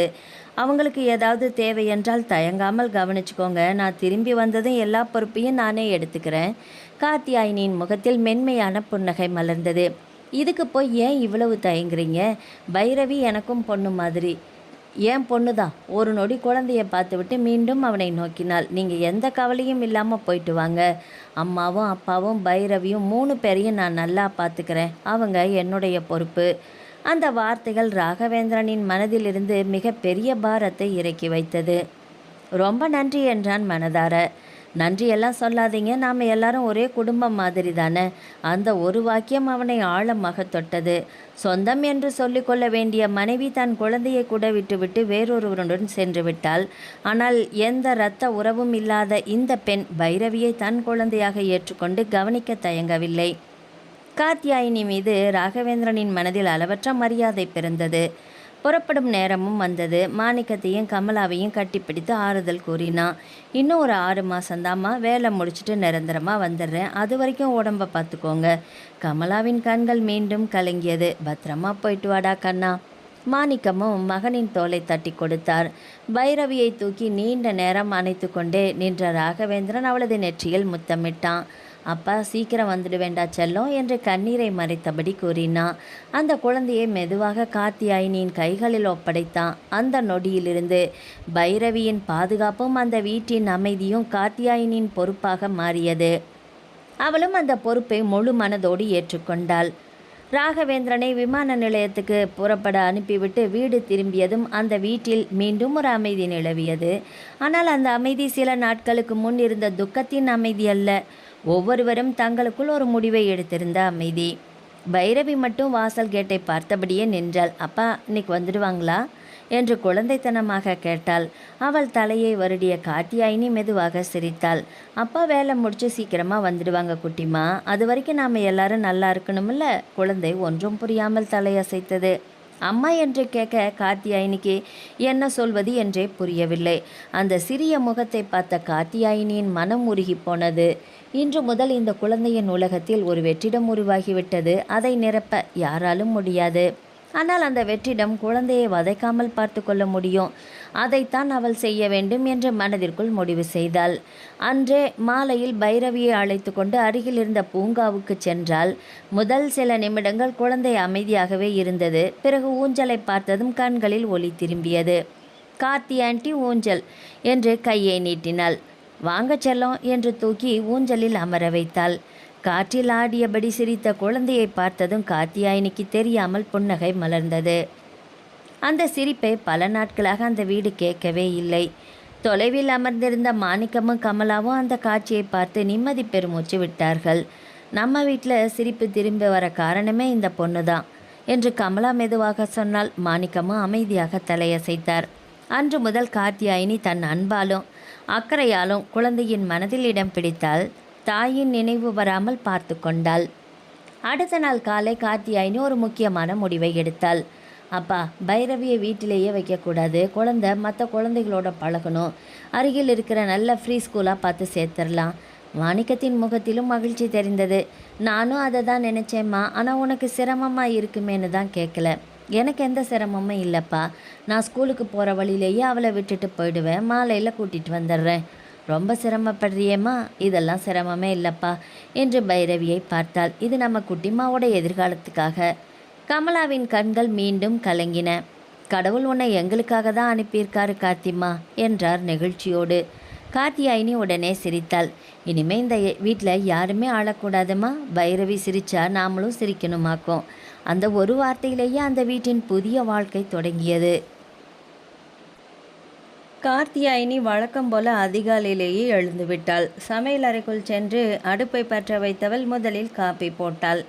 ஒரு டம்ளரை மாணிக்கத்திற்கும் இன்னொன்றை கமலாவுக்கும் எடுத்து கொடுத்துவிட்டு தன் கையில் இருந்த டம்ளரை மெதுவாக குடித்தபடியே மாடிக்கு சென்றாள். பைரவி இன்னும் ஆழ்ந்த உறக்கத்தில் இருந்தாள். குழந்தையின் முகத்தை பார்த்ததும் அவளுக்குள் ஒரு புன்னகை மலர்ந்தது. தூக்கத்தில் கூட தன் தந்தையை தேடுவது போல சிறு கையை நீட்டி படுத்திருந்தாள். செல்லம் என்று மெதுவாக தலையை வருடினாள். அந்த ஸ்பரிசம் பட்டதும் குழந்தை கண்களை திறந்து அவளை பார்த்தது. ஒரு நொடி சுற்றிலும் பார்வையை ஓட்டியவள் திடீரென்று கேட்டாள், அப்பா எங்க? அந்த கேள்வி காத்தியாயினியின் மனதை ஒரு நொடி கனக்கச் செய்தது. உடனே முகத்தை இயல்பாக வைத்துக்கொண்டு குழந்தையை தூக்கி அணைத்தாள். அப்பா வேலைக்கு போயிருக்காங்கடா, சீக்கிரம் வந்துடுவாங்க. இன்றைக்கே வந்துடுவாங்களா? இல்லைம்மா, கொஞ்ச நாள் ஆகும். ஆனால் தினமும் உன்னோட பேசுவாங்க. குழந்தைக்கு முழுவதும் புரியவில்லை. ஆனால் காத்தியாயினியின் தோளில் முகம் சாய்த்து கொண்டதும் அமைதியாகிவிட்டாள். கீழே வந்ததும் கமலா காலை உணவை தயாரிக்க முயன்று கொண்டிருந்தார். அம்மா, நீங்கள் எதுவும் செய்ய வேண்டாம், நான் பார்த்துக்கிறேன் என்று சொல்லிவிட்டு குழந்தையை மாணிக்கத்திடம் கொடுத்தாள். அப்பா, குட்டிமாவை கொஞ்ச நேரம் பார்த்துக்கோங்க. சரிம்மா. சில நிமிடங்களில் இட்லி, சாம்பார், தேங்காய் சட்னி எல்லாமே தயாராகிவிட்டது. சாப்பிட அமர்ந்தபோது பைரவி தட்டை பார்த்து கொண்டே அமர்ந்திருந்தாள். என்னடா செல்லம், அப்பா ஊட்டி விடுவாங்கல்ல என்றாள் சின்ன குரலில். கமலாவின் கண்கள் உடனே கலங்கியது. காத்தியாயினி ஒன்றும் பேசவில்லை. ஒரு இட்லியை சிறு சிறு துண்டுகளாக பிய்த்து சாம்பாரில் நனைத்து குழந்தையின் வாயருகே நீட்டினாள். இன்னைக்கு கார்த்தி ஆண்டி ஊட்டி விடட்டுமா? குழந்தை சில நொடிகள் அமைதியாக பார்த்துவிட்டு மெதுவாக வாயை திறந்தது. அந்த ஒரு வாய் சாப்பிட்ட பிறகு அது மறுக்கவே இல்லை. அமைதியாக முழு காலை உணவையும் சாப்பிட்டாள். அதை பார்த்த மாணிக்கம் பெருமூச்சு விட்டார். 2 நாளாக சரியாகவே சாப்பிடலம்மா. காத்தியாயினி புன்னகைத்தாள். இனிமே சாப்பிடுவாப்பா. அன்று பள்ளிக்கு செல்ல தயாரான போது கமலா கேட்டார். பைரவியை நாங்கள் பார்த்துக்குறோம்மா, நீ கிளம்பு. காத்தியாயினி சில நொடிகள் யோசித்தாள். அம்மா, இன்னைக்கு பள்ளி முடிஞ்சதும் கொஞ்சம் சீக்கிரமாகவே வந்துடுறேன். ஏம்மா? இந்த குழந்தைய வீட்டுக்குள்ளேயே அடைச்சி வைக்கக்கூடாது, வெளியுலகத்தை பார்க்கணும். நாளைக்கு அருகில் இருக்கிற நல்ல ஃப்ரீ ஸ்கூலாக பார்த்து ஏதாவது இருக்கான்னு விசாரிக்கலாம். மாணிக்கத்தின் முகம் மலர்ந்தது. நானும் அதைத்தாம்மா நினச்சேன். நம்ம குட்டிமா மற்ற குழந்தைகளோட பழக ஆரம்பித்தாள்னா கொஞ்சம் கொஞ்சமாக பழைய மாதிரி சிரிக்க ஆரம்பிச்சிடுவா. கமலா பைரவியை பார்த்து சிரித்தாள். கேட்டியா, நாளைக்கு ஸ்கூலுக்கு போக போகிற நீ? ஸ்கூலா? குழந்தையின் கண்கள் ஆச்சரியத்தில் விரிந்தது. அங்கே நிறைய பாப்பாங்களும் பொம்மைகளும் இருக்கும். அதை கேட்டதும் பைரவியின் முகத்தில் சிறிய ஆர்வம் தோன்றியது. அந்த ஆர்வத்தை பார்த்த காத்தியாயினியின் மனதிற்குள் ஒரு முடிவை எடுத்தாள். இந்த குழந்தை மீண்டும் சிரிக்க வேண்டும். அதற்காக என்ன வேண்டுமானாலும் செய்வேன். பள்ளி முடிந்ததும் வழக்கத்தை விட சீக்கிரமாகவே வீட்டுக்கு வந்தாள் காத்தியாயினி. வாசலிலேயே பைரவி அவளுக்காக காத்திருந்தாள். கேட்டை திறந்து உள்ளே வந்தவளை பார்த்ததும் கார்த்தி ஆண்டி என்று ஓடி வந்து அவளது கால்களை கட்டி கொண்டாள். அந்த வரவேற்பை பார்த்து காத்தியாயினி சிரித்தாள். அடடா குட்டிமா, எனக்காக காத்துட்ருக்கீங்களா என்று குழந்தையை தூக்கி கொண்டாள். பைரவி அவளது கன்னத்தில் ஒரு முத்தம் பதித்தாள். என்னம்மா இவ்வளோ? நீங்கள் வரலன்னா பிடிக்கவே மாட்டேங்குது. குழந்தை சொன்ன அது ஒரு வார்த்தை காத்தியாயினியின் இதயத்தை வருடியது. அருகில் நின்று கொண்டிருந்த கமலாவும் சிரித்தார். மதியம் முழுக்க உன்னதாம்மா தேடிட்டு இருந்தா. நீ எப்போ வருவேன்னு 10 தடவைக்கு மேலே கேட்டிருப்பா. அப்படியா குட்டிமா? பைரவி வெட்கத்தோடு சிரித்து அவளது தோளில் முகம் புதைத்து கொண்டாள். காத்தியாயினி குழந்தையை இறக்கிவிட்டு கை முகம் கழுவி கொண்டு வந்தாள். தேநீர் குடித்து கொண்டிருந்த போது மாணிக்கம் கேட்டார். மா, ஸ்கூல் விஷயம் விசாரிச்சிட்டியா? விசாரிச்சேன்ப்பா. அவருடைய முகத்தில் ஆர்வம் தெரிந்தது. என்ன சொன்னாங்க? நம்ம வீட்டிலேருந்து 2 தெரு தள்ளி லிட்டில் ஸ்டார்ஸ்னு ஒரு ப்ரீ ஸ்கூல் இருக்குது. நல்லா நடத்துகிறாங்களாம். நாளைக்கு காலையில் போய் பார்க்க சொன்னாங்க. அப்படியா? ஆமாம்ப்பா, எனக்குமே அது பிடிச்சிருக்கு. கமலா உடனே சொன்னார். நானும் வர்றேம்மா, நீங்களும் வாங்க. பைரவி ஒன்றும் புரியாமல் மூவரையும் மாறி மாறி பார்த்து கொண்டிருந்தது. எங்கே போகிறோம்? நாளைக்கு ஒரு அழகான ஸ்கூலுக்கு போகிறோம். அங்கே என்ன இருக்கும்? நிறைய பாப்பாங்களும் விளையாட்டு பொம்மைகளும் இருக்கும். சாக்லேட் இருக்குமா? அவளது கேள்வியில் மூவருமே சிரித்து விட்டார்கள். இருக்கும். அப்போ நான் வரேன். குழந்தை உற்சாகமாக சொன்னதும் அந்த வீட்டில் பல நாட்களுக்கு பிறகு சிரிப்பு சத்தம் ஒலித்தது. மறுநாள் காலை பைரவிக்கு இளஞ்சிவப்பு நிற உடையை அணிவித்து கொண்டிருந்தாள் காத்தியாயினி. நம்ம குட்டிமா இன்னைக்கு ரொம்ப அழகாக இருக்காங்கல்ல? குழந்தை கண்ணாடி முன் நின்று தன்னையே ரசித்தது. கமலா திருஷ்டி கழித்தார். என் பேத்தி மேலே கண்ணே பட்டுடும் போல. மாணிக்கம் சிரித்தபடியே காரின் சாவியை எடுத்தார். வாங்க கிளம்பலாம். நால்வரும் ஒன்றாக ப்ரீ ஸ்கூலுக்கு சென்றார்கள். வாசலிலேயே வண்ண வண்ண ஓவியங்கள், சிறிய ஊஞ்சல்கள், சறுக்கு மரம், குழந்தைகள் சிரித்து கொண்டே விளையாடும் காட்சிகள். அவற்றையெல்லாம் பார்த்த பைரவியின் கண்கள் ஆச்சரியத்தில் விரிந்தன. கார்த்தி ஆண்டி, நானும் விளையாடலாமா? முதல்ல உள்ளே போய் மேடமை பார்த்துடலாம். அலுவலக அறைக்குள் சென்றதும் பள்ளியின் முதல்வர் பைரவியிடம் அன்பாக பேசினார். குழந்தை ஆரம்பத்தில் காத்தியாயினியின் கையை இறுக பிடித்து கொண்டிருந்தாள். கொஞ்ச நேரத்தில் அங்கிருந்த பொம்மைகளை பார்த்ததும் மெதுவாக அவள் கையை விட்டுவிட்டு விளையாடச் சென்றாள். அதை பார்த்த காத்தியாயினி நிம்மதியாக மூச்சுவிட்டாள். அட்மிஷன் விவரங்கள் எல்லாமே முடிந்த பிறகு முதல்வர் புன்னகையோடு சொன்னார், நாளையிலிருந்து குழந்தைய அனுப்பிடலாம். Thank you madam. வெளியே வந்தபோது மாணிக்கம் காத்தியாயினியை பார்த்து சொன்னார், மா, இந்த குழந்தைய பற்றி நாங்கள் யோசித்ததை விட நீ அதிகமாக யோசிச்சிருக்க. காத்தியாயினி மெதுவாக புன்னகைத்தாள். குழந்தை சிரிச்சிட்டே இருந்தால்னா வீட்டின் சூழலும் மாறும்பா. அந்த ஒரு வாக்கியம் மாணிக்கத்தின் மனதை நிறைத்தது. அதே நேரத்தில் ஆயிரக்கணக்கான கிலோமீட்டர் தூரத்தில் இருந்த அமெரிக்காவில் தன் அலுவலக அறையில் அமர்ந்திருந்த ராகவேந்திரன் இந்திய நேரத்தை கணக்கிட்டு தனது கைபேசியை எடுத்தான். வீட்டிற்கு வீடியோ கால் அழைப்பை செய்ய அவன் விரல்கள் அழைப்பு பொத்தானை மெதுவாக அழுத்தியது. வீடியோ அழைப்பின் சத்தம் கேட்டதும் கமலா அவசரமாக கைபேசியை எடுத்தார். திரையில் ராகவேந்திரனின் முகம் தெரிந்ததும் அவரது கண்கள் மீண்டும் கலங்கிவிட்டது. எப்படிடா இருக்க? நல்லா இருக்கம்மா, நீங்கள் எப்படி இருக்கீங்க? நாங்கள் நல்லா தாண்டா இருக்கோம். கமலா சிரிக்க முயன்றார். ஆனால் மகனை பார்த்ததும் கண்களில் கண்ணீர் வழிவதை தடுக்க முடியவில்லை. அம்மா அழாதீங்கம்மா. அழலடா உன்னை பார்த்ததுமே. அவரால் அதற்கு மேலே பேசவே முடியல. மாணிக்கம் கைபேசியை வாங்கி கொண்டார். எப்படிடா வேலையெல்லாம் போகுதுப்பா. இன்னும் கொஞ்சம் டைம் ஆகும் போல். எல்லாத்தையும் முடிச்சுட்டு வந்துடுறேன். அவசரப்படாதடா, நிதானமாகவே முடிச்சுட்டு வா. இருவரும் சில நிமிடங்கள் பேசி கொண்டிருந்தார்கள். பைரவி எங்கப்பா என்று ஆவலோடு கேட்டான் ராகவேந்திரன். காத்திமா கூட்டிட்டு ஃப்ரீ ஸ்கூலுக்கு போயிருக்காடா. ஸ்கூலா? அவன் ஆச்சரியமடைந்தான். ஆமாண்டா, குழந்தைய வீட்டுக்குள்ளேயே வச்சிருந்தா இன்னும் மனசு உடைஞ்சிடும்னு காத்திமா தான் சொல்லி நல்ல ஸ்கூலாக பார்த்து இன்னைக்கு அட்மிஷன் போட்டுட்டு போயிருக்கா. மாணிக்கத்தின் குரலில் பெருமை தெரிந்தது. ராகவேந்திரன் ஒரு நொடி அமைதியாக இருந்தான். அவனே அதை பற்றி யோசிக்கவில்லை. ஆனால் காத்தியாயினி சொல்லாமலே அந்த பொறுப்பையும் ஏற்றுக்கொண்டிருந்தாள். அவன் மனதில் இருந்த வெறுமை மாறி காத்தியாயினி மேல் மரியாதை வந்தது. அதே நேரத்தில் வாசல் கேட்டு திறக்கும் சத்தம் கேட்க வந்துட்டாங்க போல என்று சொல்லிவிட்டு மாணிக்கம் வெளியில் சென்றார். பைரவியை தூக்கி கொண்டு சிரித்தபடியே உள்ளே வந்தாள் காத்தியாயினி. அப்பா, என்ன இவ்வளவு சீக்கிரமாக வெளியில் வந்துட்டீங்க? ராகவன் பேசுகிறான். அந்த ஒரு வார்த்தையை கேட்டதும் காத்தியாயினி குழந்தையை கீழே இறக்கினாள். அப்பா என்று கத்திக்கொண்டே பைரவி ஓடி வந்து கைபேசியை பிடித்து கொண்டாள். திரையில் அப்பாவை பார்த்ததும் அவள் முகம் மலர்ந்தது. அப்பா, நான் ஸ்கூலுக்கு போயிட்டு வந்தேன். அப்படியா செல்லம்? அங்கே நிறைய பேபிஸ் இருந்தாங்களே, அழுதியா? இல்லையே. பயமா இல்லை? இல்லை. கார்த்தி ஆண்டி கூட இருந்தாங்க. அந்த பதில் ராகவேந்திரனின் மனதை தொட்டது. குட்டிமா, சமத்தா இருக்கணும்டா. சரிப்பா, அப்பா சீக்கிரமாக வந்துடுறேன். சாக்லேட் வாங்கிட்டு வாங்க. ராகவேந்திரன் சிரித்தான். நிறைய வாங்கிட்டு வர்றேன். குழந்தையோடு பேசிவிட்டு காத்திமா கிட்ட கொடுடா என்றான். பைரவி உடனே கைபேசியை காத்தியாயினிடம் நீட்டினாள். அவள் ஒரு நொடி தயங்கினாள். பேசுமா என்று மாணிக்கமும் சொல்ல மெதுவாக கைபேசியை வாங்கினாள். Hello hello Karthi. அவன் குரல் வழக்கத்தை விட மேன்மையாக இருந்தது. ரொம்ப நன்றி. அவள் புரியாமல் பார்த்தாள். பைரவியை ஸ்கூலில் சேர்த்ததுக்கும் அப்பா அம்மாவை பார்த்துக்கிறதுக்கும் தான். இதுக்கெல்லாம் எதுக்குங்க நன்றி? அவள் இயல்பாக கேட்டாள். அவங்க எனக்கும் அப்பா அம்மா மாதிரி தான். சில நொடிகள் அமைதி நிலவியது.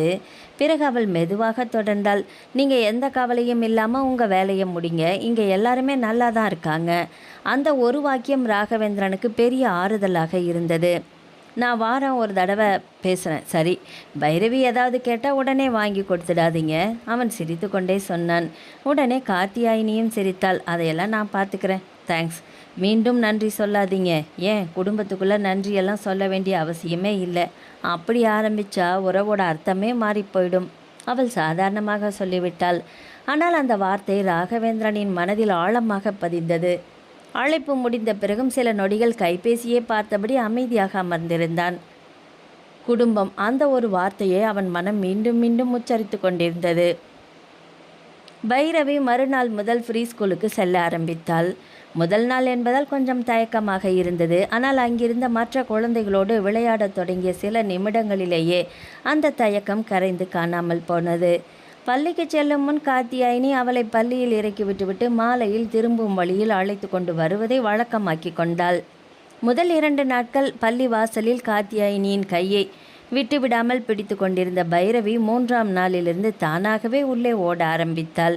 பாய் கார்த்தி ஆண்டி என்று கையை அசைத்தபடியே உள்ளே ஓடிச் செல்வாள். அவள் அப்படி சிரித்தபடி ஓடுவதை பார்க்கும் ஒவ்வொரு முறையும் கார்த்தியாயினியின் மனதுக்குள் ஒரு சொல்ல முடியாத நிறைவு வந்து சேர்ந்தது. வீட்டிலும் பழைய சோகத்தின் சாயல் கொஞ்சம் கொஞ்சமாக மறைய ஆரம்பித்தது. மதியம் பள்ளியிலிருந்து வந்த பைரவி உடை மாற்றியதும் நேராக சமையல் அறைக்குத்தான் ஓடுவாள். கார்த்தி ஆண்டி, நான் என்ன பண்ணட்டும் என்று கேட்பாள். நீயா இந்த வெங்காயத்தை எண்ணிக்கோ என்று கார்த்தியாயினி விளையாட்டாக சொல்வாள். பைரவி அதை உண்மையாகவே 1, 2 என்று எண்ண ஆரம்பித்து விடுவாள். அதை பார்த்து கமலாவும் சிரித்து கொண்டிருப்பார். இவளுக்கு வேலை கொடுக்கறதுல உனக்கு நிகர் யாருமே இல்லை போல. வேலை இல்லைம்மா, அது பொறுப்பு என்று சிரித்தபடியே பதில் சொல்வாள் கார்த்தியாயினி. ஒரு மாலை கார்த்தியாயினி பள்ளியிலிருந்து வந்தபோது வீட்டின் முன்புறத்தில் மாணிக்கம் மட்டும் அமர்ந்திருந்தார். என்னப்பா தனியாக உட்காந்துருக்கிறீங்க? சும்மாம்மா. அவரது குரலில் ஏதோ சோர்வு இருந்தது. உடம்பு சரியில்லையா? அதெல்லாம் ஒன்றும் இல்லை. அவள் அருகில் அமர்ந்தால் ஏதோ யோசிக்கிற மாதிரி இருக்கிறீங்களே. சில நொடிகள் அமைதியாக இருந்த மாணிக்கம் மெதுவாக பேச ஆரம்பித்தார். வயசாக மனசில் தான் அதிகமாக பாரம் ஏறுது, யோசிக்க தோணுது.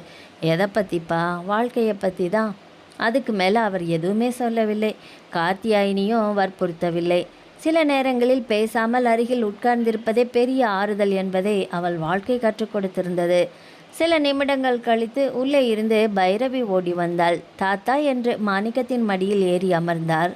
அவர் முகத்தில் உடனே புன்னகை மலர்ந்தது. என்னடா குட்டிமா, நாளைக்கு எனக்கு டிராயிங் போட்டிருக்கு. அப்படியா?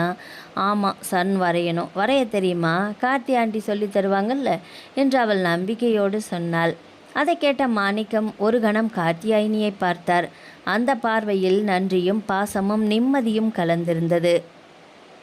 அன்று இரவு உணவு முடித்த பிறகு பைரவிக்கு சூரியனும் மரமும் வீடும் எப்படி வரைய வேண்டும் என்று பொறுமையாக சொல்லிக் கொடுத்தாள் கார்த்தியாயினி. குழந்தை ஒவ்வொரு கோட்டையும் கவனமாக இழுத்தாள். கோடு சற்று வளைந்தாலும் அவள் கையை பிடித்து நேராக்கவில்லை கார்த்தியாயினி. நீயே வரை அழகா வரணும்னு அவசியம் இல்லை. உனக்கு பிடிச்ச மாதிரி என்ன தோணுதோ அந்த மாதிரி வந்தால் போதும் என்றாள். அந்த வார்த்தையை சமையல் அறையிலிருந்து பாத்திரங்களை அடுக்கி கொண்டிருந்த கமலா கேட்டுக்கொண்டிருந்தால் அவரது உதடுகளில் மெல்லிய புன்னகை விரிந்தது. இந்த பொண்ணுக்கு குழந்தைய வளர்க்கவும் தெரியுது, மனிதர்களை காயப்படுத்தாமல் நடத்தவும் தெரியுது என்று மனதிற்குள் நினைத்து கொண்டாள். ஆனால் அந்த எண்ணத்தை யாரிடமும் பகிரவில்லை. அதை தன் மனதுக்குள்ளேயே புதைத்து கொண்டாள். அந்த இரவு பைரவி வழக்கம் போல கார்த்தியாயினியின் மடியில் தலை வைத்து கதை கேட்டபடியே தூங்கி போனாள். அந்த காட்சியை வாசல் கதவின் அருகில் நின்று அமைதியாக பார்த்து கொண்டிருந்தார் கமலா. அருகில் வந்து மாணிக்கத்திடம் மெதுவாக, பாருங்க குழந்தை எவ்வளவு நிம்மதியாக தூங்குறான்னு என்றார். மாணிக்கமும் தலையசைத்தார். ஆமாம். ஆனால் அதற்கு மேல் எதுவும் பேசிக்கொள்ளாமல் நகர்ந்தார்கள். இருவர் மனதிலும் வேறு வேறு எண்ணங்கள் மெதுவாக உருவாக தொடங்கியிருந்தது. அதை வார்த்தைகளால் சொல்ல இன்னும் காலம் வரவில்லை. மறுநாள் காலை வழக்கம் போல வீடு பரபரப்பாக இயங்கிக் கொண்டிருந்தது. பைரவி பள்ளிக்கு செல்லும் உற்சாகத்தில் தானாகவே எழுந்து பல் துலக்கி கொண்டு வந்து தனது சிறிய பள்ளி பையை தேட ஆரம்பித்தாள். கார்த்தி ஆண்டி, எங்கே என் பேக்கு? சோபாமல் வச்சிருக்கல என்று சமையல் அறையிலிருந்து பதில் வந்தது. அடுத்த நொடியே கிடைச்சிடுச்சே என்று கத்திக்கொண்டே ஓடினாள். அவளை பார்த்து மாணிக்கம் சிரித்தார். 2 வாரத்துக்கு முன்னாடி இதே குழந்தை எதுக்குமே சிரிக்கல. கமலா அமைதியாக பார்த்து கொண்டிருந்தார். வாழ்க்கை எவ்வளவு சீக்கிரமாக மாறுது பார்த்தீங்களா? கார்த்தியாயினி பைரவியை பள்ளியில் இறக்கிவிட்டு தனது பள்ளிக்கு சென்றாள். அன்றைய வகுப்புகள் முடிந்து மாலை வீட்டிற்கு வந்தது. முதலில் பைரவியை அழைத்து கொண்டு வந்தாள். வீட்டுக்குள் நுழைந்தவுடன் குழந்தை வழக்கம் போல தனது நாள் முழுவதையும் சொல்ல ஆரம்பித்தாள். கார்த்தியாண்டி, இன்னைக்கு நான் ரைம் சொன்னேன். அப்படியா? மிஸ் ஸ்டார் கொடுத்தாங்கல்ல எனக்கு என்று தனது சட்டையில் ஓட்டப்பட்டிருந்த சிறிய தங்க நிற ஸ்டிக்கரை காட்டினாள். வாவ், நம்ம பைரவி ரொம்ப சமத்தாச்சே என்று சொல்லி அவளது நெற்றியில் முத்தமிட்டாள். அதை பார்த்து கொண்டிருந்த கமலாவின் மனம் நிறைந்தது. அன்று இரவு உணவு சாப்பிட்டு கொண்டிருந்த போது மாணிக்கத்தின் கைபேசி ஒலித்தது. திரையில் ஒரு பழைய நண்பரின் பெயர். ஹலோ, சொல்லுப்பா. சில நிமிடங்கள் பேசி கொண்டிருந்தவர், சரிப்பா நாளைக்கு வர்ற என்று கூறி அழைப்பை துண்டித்தார். யாருங்க என்று கேட்டார் கமலா. என்னோட பழைய நண்பன் தான், சிவசுப்பிரமணியம். இத்தனை வருஷத்துக்கு அப்புறம்? ஆமாம்மா, உடம்பு சரியில்லாமல் இருந்தாரா, இப்போ கொஞ்சம் பரவாயில்லையா, என்னை பார்க்கணுன்னு தோணுதுன்னு சொல்கிறாரு. சரி சரி, போயிட்டு வாங்க. நாளைக்கு மதியமாக போயிட்டு வந்துடுறேன். கார்த்தியாயினி அமைதியாக கேட்டுக்கொண்டிருந்தாள். மறுநாள் மாணிக்கம் நண்பரை பார்க்க வெளியே சென்றார். வீட்டில் கமலா, காத்தியாயினி, பைரவி மூவர் மட்டுமே இருந்தார்கள். பைரவி பள்ளியிலிருந்து வந்ததுமே தூங்கிவிட்டாள்.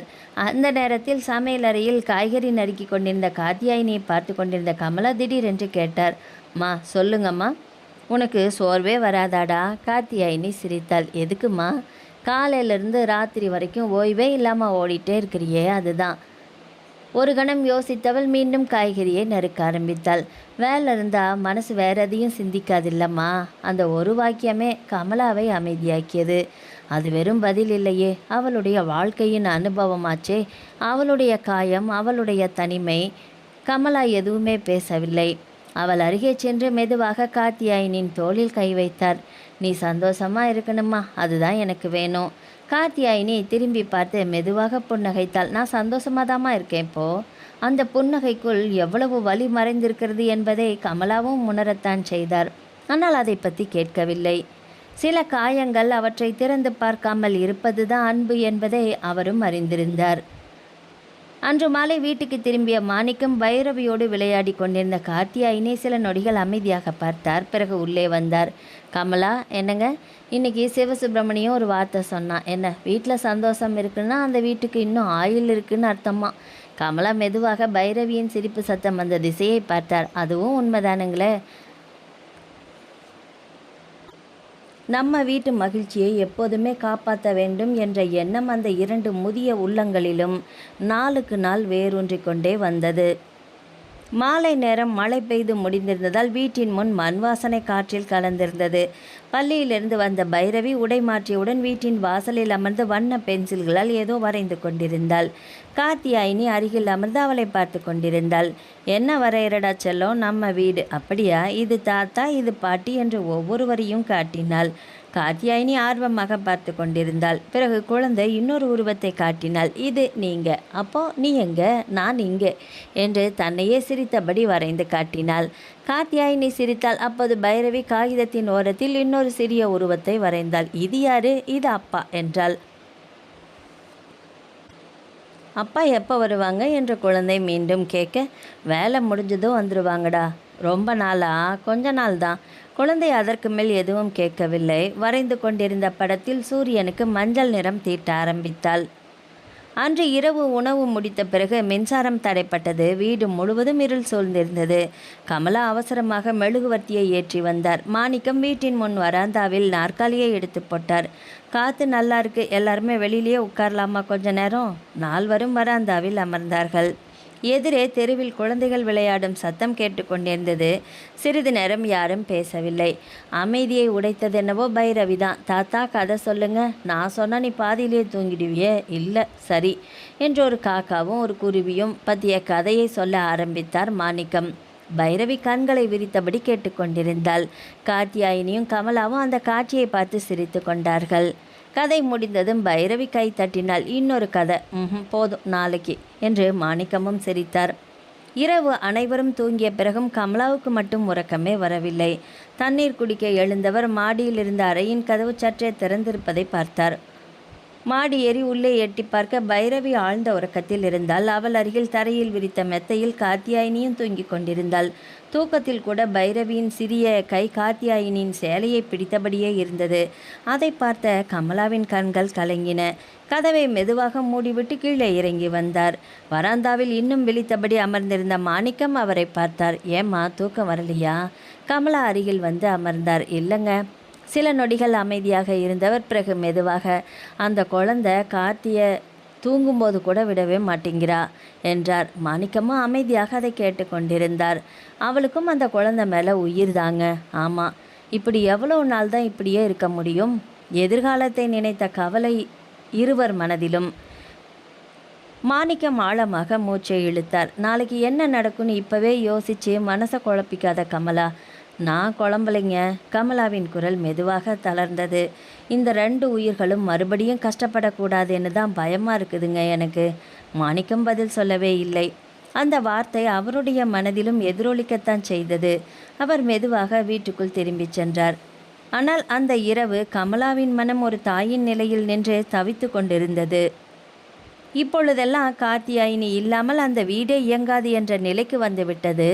அடுத்த சில நாட்கள் எந்த பெரிய மாற்றமும் இல்லாமல் அமைதியாகவே கடந்தது. காலை நேரம் என்றாலே வீட்டில் ஒரு ஒழுங்கு உருவாகிவிட்டது. காத்தியாயினி அதிகாலையிலேயே எழுந்து சமையலை முடித்து விடுவாள்.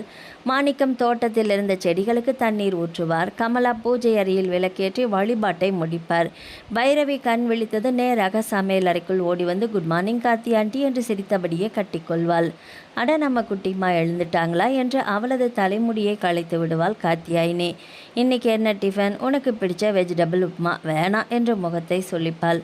அப்போ உனக்கு நீட்டமான முடி வேணாமா? ஏன் வேணும், உங்களோடது மாதிரியே நீளமாக வேணும் என்று காத்தியாயினியும் முடியை எடுத்து காட்டினாள் பைரவி. அப்படியா? அப்படின்னா இந்த வெஜிடபிள் உப்புமாவை நல்லா சாப்பிட்டினா தானே ஓ முடி நீளமாக வளரும். உண்மையாவா? ஆமாம். அப்போ சரி சாப்பிட்றேன். அவள் சொன்ன விதத்தில் சமையலறையே சிரிப்பால் நிரம்பியது. ஞாயிற்றுக்கிழமை அன்று பள்ளிக்கு விடுமுறை என்பதால் பைரவி காலையிலிருந்தே வீட்டை கலகலப்பாக்கி கொண்டிருந்தாள். விளையாடி கொண்டிருந்தவள் திடீரென்று தாத்தா நாம் வெளியில் போகலாமா என்று கேட்டாள். எங்கம்மா? பார்க்குக்கு. மாணிக்கம் கமலாவை பார்த்தார். கமலா காத்தியாயினியை பார்த்தார். போயிட்டு வரலாமேம்மா என்றாள் காத்தியாயினியும். நாளெல்லாம் வீட்டுக்குள்ளேயே இருக்கிறதுக்கு வெளியில் கொஞ்சம் காற்று வாக்கில் போயிட்டு வந்தால் நல்லா தானே இருக்கும். மாலை 4 மணி அளவில் நால்வருமே அருகில் இருந்த பூங்காவுக்கு புறப்பட்டார்கள். அங்கு ஏற்கனவே நிறைய குடும்பங்கள் வந்திருக்க குழந்தைகள் ஊஞ்சல், சறுக்கு மரம், சீசா என்று ஓடி விளையாடி கொண்டிருந்தனர். பைரவியும் அவர்களை பார்த்ததும் காத்தி ஆண்டி நானும் போயிட்டு விளையாடுட்டா என்று ஓடினாள். பார்த்து விளையாடுடா என்று பின்னால் சொல்லிவிட்டு அவள் விளையாடுவதை பார்த்து கொண்டே பெஞ்சில் அமர்ந்திருந்தாள் காத்தியாயினி. அருகில் மாணிக்கமும் கமலாவும் அமர்ந்திருந்தார்கள். சில நிமிடங்கள் யாருமே பேசவில்லை. பிறகு கமலா மெதுவாக சொன்னாள், இந்த குழந்தை சிரிக்கிறத பார்க்கும்போது மனசுக்கு ரொம்ப நிறைவாக இருக்கு. ஆமாம் என்று மாணிக்கமும் தலையசைத்தார். கமலாவின் கண்கள் மெதுவாக கலங்கின. காத்தியாயினியை பார்த்து சொன்னாள், பைரவி வந்ததுலேருந்து அவளோட முழு பொறுப்பும் ஒன்று தான் மாறிடுச்சேம்மா. நீ அவளை உன் மகள் மாதிரி பார்த்துக்கிற. ஆனால் நீ இந்த வீட்டுக்கு வந்த நாள் முதலாக எங்களுக்கு ஒரு மகள் கிடைச்ச மாதிரி தான் நாங்கள் உணர்றோம் என்று சொல்ல அந்த வார்த்தையை கேட்ட காத்தியாயினி பேசவில்லை. அவளது கண்களும் ஈரமாகின. அதே நேரத்தில் தூரத்தில் விளையாடி கொண்டிருந்த பைரவி ஓடி வந்தாள். காத்தி ஆண்டி, என்னடா அங்கே ஐஸ்கிரீம் இருக்கு. அப்படியா? எல்லாருக்கும் வாங்கலாமா? மாணிக்கமும் சிரித்தார். எல்லாருக்குமே வா. ஆமாம், தாத்தா, பாட்டி, காத்தி ஆண்டி, எனக்கு. ஆனால் அப்பா தான் நம்ம கூட இல்லையே.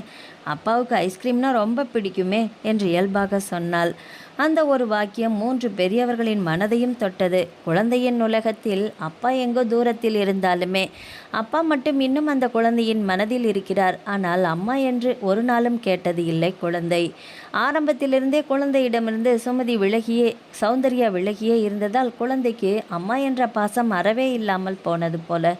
தாயும் தந்தையுமாக ராகவேந்திரனே குழந்தையை வளர்த்ததால் இன்று வரை குழந்தைக்கு அம்மா இல்லை என்ற ஏக்கம் அவ்வளவாக தாக்கியதில்லை. தந்தையை மட்டும் நினைத்து அடிக்கடி கேட்கிறாள். அதை நன்றாக புரிந்திருந்தாலும் மூவரும் ஒருவரை ஒருவர் பார்த்து அமைதியாகவே அம்மாவை நினைவுபடுத்தாமல் தவிர்த்தார்கள். அந்த மாலை சூரியன் மெதுவாக மறைந்து கொண்டிருந்தான். ஆனால் அந்த வீட்டின் வாழ்க்கையில் மெல்ல மெல்ல ஒரு புதிய விடியல் பிறந்து கொண்டிருந்தது. அடுத்த நாள் திங்கட்கிழமை வழக்கம் போல காலையிலேயே வீடு விழித்து கொண்டது. காத்தியாயினி சமையலை முடித்துவிட்டு பைரவிக்கு பள்ளிக்கான சிறிய உணவு பெட்டியை தயார் செய்து கொண்டிருந்தாள். இன்னைக்கு என்ன டிஃபன் என்று நாற்காலியில் ஏறி அமர்ந்தபடியே கேட்டாள் பைரவி. எலுமிச்சை சாதம் ஐய என்று முகத்தை சுருக்கினாள். என்ன ஐய, எனக்கு தயிர் சாதம் தான் வேணும். நேற்று தானே தயிர் சாதம் சாப்பிட்ட, அப்போ இட்லி, இப்போ சொல்கிற என்று காத்தியாயினி சிரித்தாள். மாலை பள்ளியிலிருந்து வந்த காத்தியாயினி வாசலில் ஒரு மோட்டார் சைக்கிள் நிற்பதை கவனித்தாள். யார் வந்திருக்காங்க என்று உள்ளே நுழைந்தாள். வரவேற்பறையில் மாணிக்கத்தோடு 50 வயதுக்கு மேல் இருக்கும் ஒருவர் அமர்ந்திருந்தார். வாம்மா என்று மாணிக்கம் அழைத்தார். இவர் என்னோட பழைய நண்பர்மா, கோபால். காத்தியாயினி மரியாதையாக வணக்கம் சொன்னாள். வணக்கம் ஐயா, நல்லா இருக்கீங்களா? நல்லா இருக்கேன் என்று புன்னகையுடன் பதிலளித்தாள். அதே நேரத்தில் பைரவி ஓடி வந்து காத்தி ஆண்டி அவளது கையை பிடித்து கொண்டாள். ஸ்கூல் எப்படி இருந்துச்சுடா? சூப்பர். சாப்பிட்டியா? மாமா. குழந்தையின் தலைமுடியை வருடியபடி அவளை உள்ளே அழைத்து சென்றாள். அதை அமைதியாக பார்த்து கொண்டிருந்த கோபால் காத்தியாயினி உள்ளே சென்ற பிறகு மாணிக்கத்தை பார்த்தார். உங்கள் மருமகளா? மாணிக்கம் உடனே சிரித்து விட்டார். இல்லைப்பா. அப்போது எங்கள் வீட்டில் வாடகைக்கு இருக்கிற பொண்ணு. கோபாலின் முகத்தில் ஆச்சரியம் தெரிந்தது. வாடகைக்கா? ஆமாம். பார்த்தா அப்படியே வீட்டு பொண்ணு மாதிரியெல்லாம் இருக்கிறா. மாணிக்கம் பதில் சொல்லவில்லை. சிறிது நேரம் கழித்து மெதுவாக சொன்னார், நாங்களும் அப்படிதான் நினைக்கிறோம் அவளை. அந்த வார்த்தை கோபாலின் மனதில் பதிந்தது. கோபால் கிளம்பி சென்ற பிறகு கமலா தேநீர் கோப்பைகளை எடுத்துக்கொண்டு சமையல் அறைக்குள் வந்தாள். பாவம் கோபாலுக்கு இன்னும் ஆச்சரியமே போகலை. எதுக்கு என்று கேட்டார் மாணிக்கம். கார்த்தி நம்ம சொந்த பொண்ணு மாதிரின்னு நினச்சி. மாணிக்கம் மெதுவாக சிரித்தார். சொந்தம் ரத்தத்தில் மட்டும் வராது கமலா, அது சரிதாங்க, சில நேரம் மனசாலையும் வரும். கமலா அமைதியாக அவரை பார்த்தாள். அதுதான் இந்த வீட்டில் நடந்துட்டுருக்குதே. அந்த நேரத்தில் சமையல் அறையிலிருந்து காத்தியாயினியின் குரல் கேட்டது. அம்மா காப்பி கலக்கட்டுமா? கமலா உடனே எழுந்தார். இருமா, நானே வந்துடுறேன். அவள் உள்ளே சென்றபோது காத்தியாயினி ஏற்கனவே 2 கோப்பைகளில் காப்பி ஊற்றி கொண்டிருந்தாள். அம்மா, உங்களுக்கும் அப்பாவுக்கும் சூடாக இருக்கணும்னு இப்போ தான் கலந்தேன். கமலா அவளை சில நொடிகள் பார்த்து கொண்டிருந்தார். என்னம்மா? ஒன்றுமில்லை, சிரித்தார். ஆனால் மனதிற்குள் மட்டும், இவை எங்கள் வீட்டுக்கு வந்தது, அந்த பையன் இறந்தது எல்லாமே ஒரு சம்பவமா இல்லை அது கடவுளோட ஏற்பாடா என்ற கேள்வி மீண்டும் மீண்டும் எழுந்தது. அந்த கேள்விக்கு பதில்தான் அவரிடம் இல்லை. ஆனால் நாளுக்கு நாள் அந்த பெண்ணின் மீது அவருடைய பாசம் மட்டும் அதிகரித்து கொண்டே வந்தது. 6 மாதங்கள் யாருக்குமே தெரியாமல் ஓடிவிட்டது. பைரவி இப்போது பழைய பயத்தை மறந்து பள்ளிக்கு செல்வதையும் வீட்டிற்கு வந்தவுடன் தாத்தா பாட்டி காத்தியாயினியுடன் நேரம் செலவிடுவதையும் வழக்கமாக்கி கொண்டிருந்தாள். காத்தியாயினியின் வாழ்க்கையிலும் பெரிய மாற்றம் எதுவும் இல்லை. பள்ளி, வீடு, பைரவி, அவ்வளவுதான் அவளுடைய உலகம்.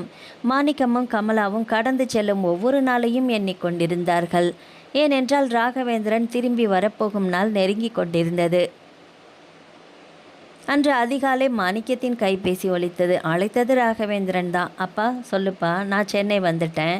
மாணிக்கத்தின் முகம் மலர்ந்தது. அப்படியா? ஆமாப்பா, இப்போ கோயம்புத்தூர் ஃப்ளைட் பிடிக்கிறேன், மதியத்துக்குள்ளே வீட்டுக்கு வந்துடுவேன். சரிடா, நாங்கள் காத்துட்ருக்கோம்.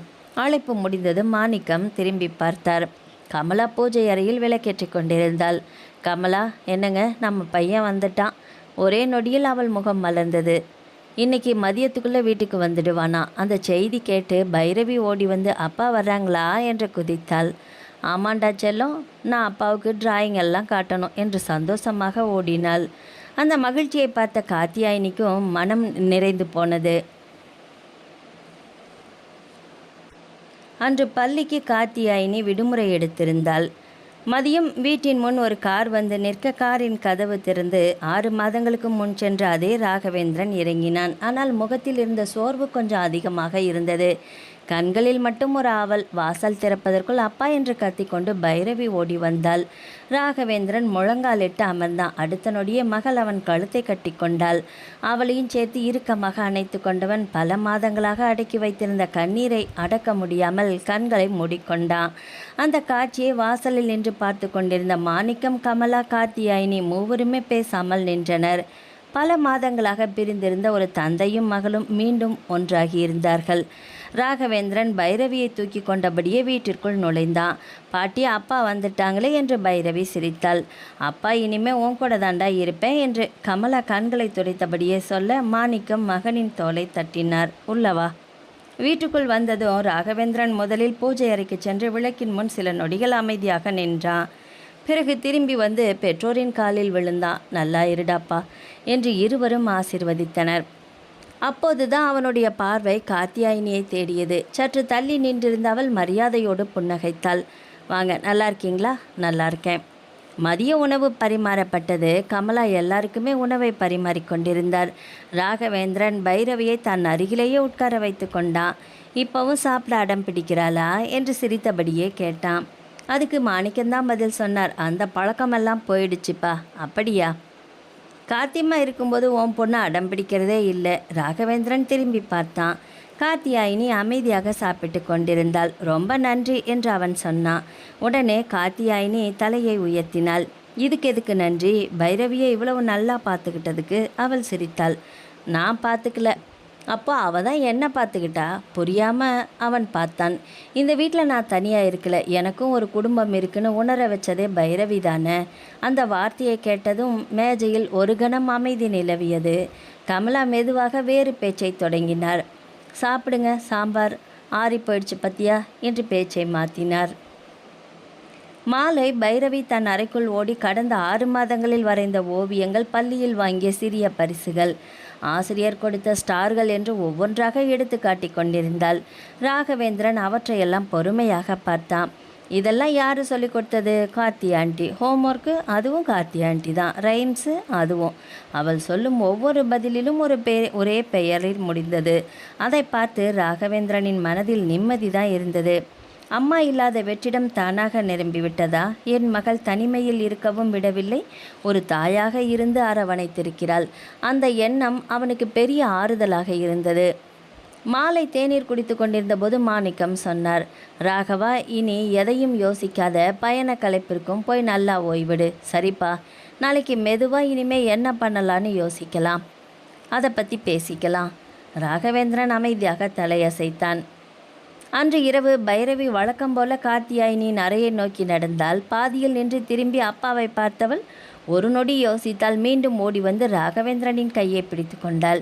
ஆண்டி, இன்னைக்கு நான் அப்பா கூடயே தூங்குறேன். ராகவேந்தர் குழந்தையின் அன்பு கண்டு நெகிழ்ந்து போனான். அதை பார்த்த கார்த்தியாயினி மெதுவாக தலையாட்டி புன்னகைத்தாள். குழந்தைக்கு அவள் மீது இருந்த பாசம் குறையவில்லை. அதே நேரத்தில் தந்தை திரும்பி வந்ததும் அவனிடமே இயல்பாக ஒண்டிக் கொண்டாள். அதிகாலையிலேயே வீட்டின் வழக்கமான பரபரப்பு ஆரம்பித்திருந்தது. கார்த்தியாயினி சமையலை முடித்துவிட்டு பைரவியை பள்ளிக்கு தயார்படுத்தி கொண்டிருந்தாள். குட்டிமா, ஷூ போட்டாச்சா? போட்டாச்சு. வாட்டர் பாட்டில் எல்லாம் பேக்கில் இருக்குது. சரி, கிளம்பலாமா? பைரவியின் கையை பிடித்து கொண்டு வாசலுக்கு வந்தாள். அப்பா டாட்டா, நான் ஸ்கூலுக்கு போயிட்டு வரேன் என்று பைரவி கையாட்டி ராகவேந்திரனை பார்த்து சொல்ல அவனுமே பத்திரமா போயிட்டு வாடாமா என்று கையை ஆட்டினான். கார்த்தியாயினியும் ராகவேந்திரனை பார்த்து மரியாதையாக, நான் பைரவியை ஸ்கூலில் விட்டுட்டு அப்படியே என்னோட ஸ்கூலுக்கு கிளம்புறேன் என்றாள். சரிங்க என்று சிரித்து கொண்டே சொன்னான் ராகவேந்தர். சில நிமிடங்களில் கார்த்தியாயினியும் பைரவியும் வீட்டை விட்டு வெளியேறினார்கள். வாசல் கதவு மூடப்பட்ட சத்தம் கேட்டதும் வீடு முழுவதும் ஒரு அமைதி. மாணிக்கம் நாளிதழை மடித்து மேஜையின் மேல் வைத்தார். ராகவேந்திரன் அவருக்கு எதிரே வந்து அமர்ந்தான். அவன் முகத்தை பார்த்த கமலாவுக்கு ஏதோ முக்கியமான விஷயத்தை பேசப் போகிறான் என்று புரிந்தது. அப்பா, சொல்லுப்பா, நான் ஒரு முடிவு பண்ணியிருக்கேன். மாணிக்கம் அமைதியாக அவனை பார்த்தார். என்ன முடிவு? இனிமே நான் வேலைக்கு போக விரும்பலை. அந்த வார்த்தை இருவரையுமே அதிர்ச்சியில் ஆழ்த்தியது. என்னடா சொல்கிற? ஆமாம்ப்பா, இது வரைக்கும் சம்பாதிச்சதே போதும். இனிமே என் நேரத்தை பைரவிக்காக செலவழிக்கணும்னு முடிவு பண்ணிட்டேன். மாணிக்கம் எதுவும் பேசவில்லை. ராகவேந்திரனே தொடர்ந்து பேசினான். இன்னொரு விஷயமும் யோசிச்சிருக்கேன். சொல்லு. எனக்கு இனிமே சேலத்தில் இருக்கிறதுக்கு விருப்பமில்லை. கமலா புரியாமல் பார்த்தாள். ஏன்பா? ராகவேந்திரன் ஜன்னல் வழியாக வெளியே தெரிந்த வீதியை ஒரு நொடி பார்த்துவிட்டு திரும்பினான். இந்த வீடு இப்போது மெயின் ஏரியாவில் இருக்குது. நல்ல விலை கிடைக்கும். 2 கோடிக்கு மேலேயே போகும். மாணிக்கத்தின் முகம் மாறியது. அதுக்கு இந்த வீட்டை வித்தரலாம்ப்பா. ராகவா, அப்பா, நான் சொல்கிறத முழுசாக கேளுங்க. அவர் அமைதியானார். அமெரிக்காவில் நான் சேமித்த பணமும் இருக்குது. அதையும் சேர்த்தா நமக்கு போதுமான பணம் இருக்குது. ஏற்காட்டில் கொட்டச்சேடு பக்கத்தில் ஒரு வீடும் அதை சுற்றி 5 ஏக்கர் நிலமும் விலைக்கு வருதுன்னு விசாரித்தேன்.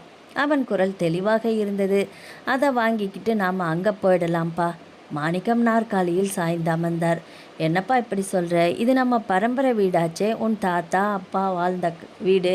இதை விற்றுட்டு போகிறதுக்கு மனசு கஷ்டமாக இருக்குதே. ராகவேந்திரன் மெதுவாக புன்னகைத்தான். அப்பா, பரம்பரை வீடு முக்கியம்தான். சில நொடிகள் அமைதியாக இருந்தவன் மெதுவாக தொடர்ந்தான். ஆனால் அந்த வீட்டில் வாழ்கிறவங்களுக்கு நிம்மதி வேணுமில்ல.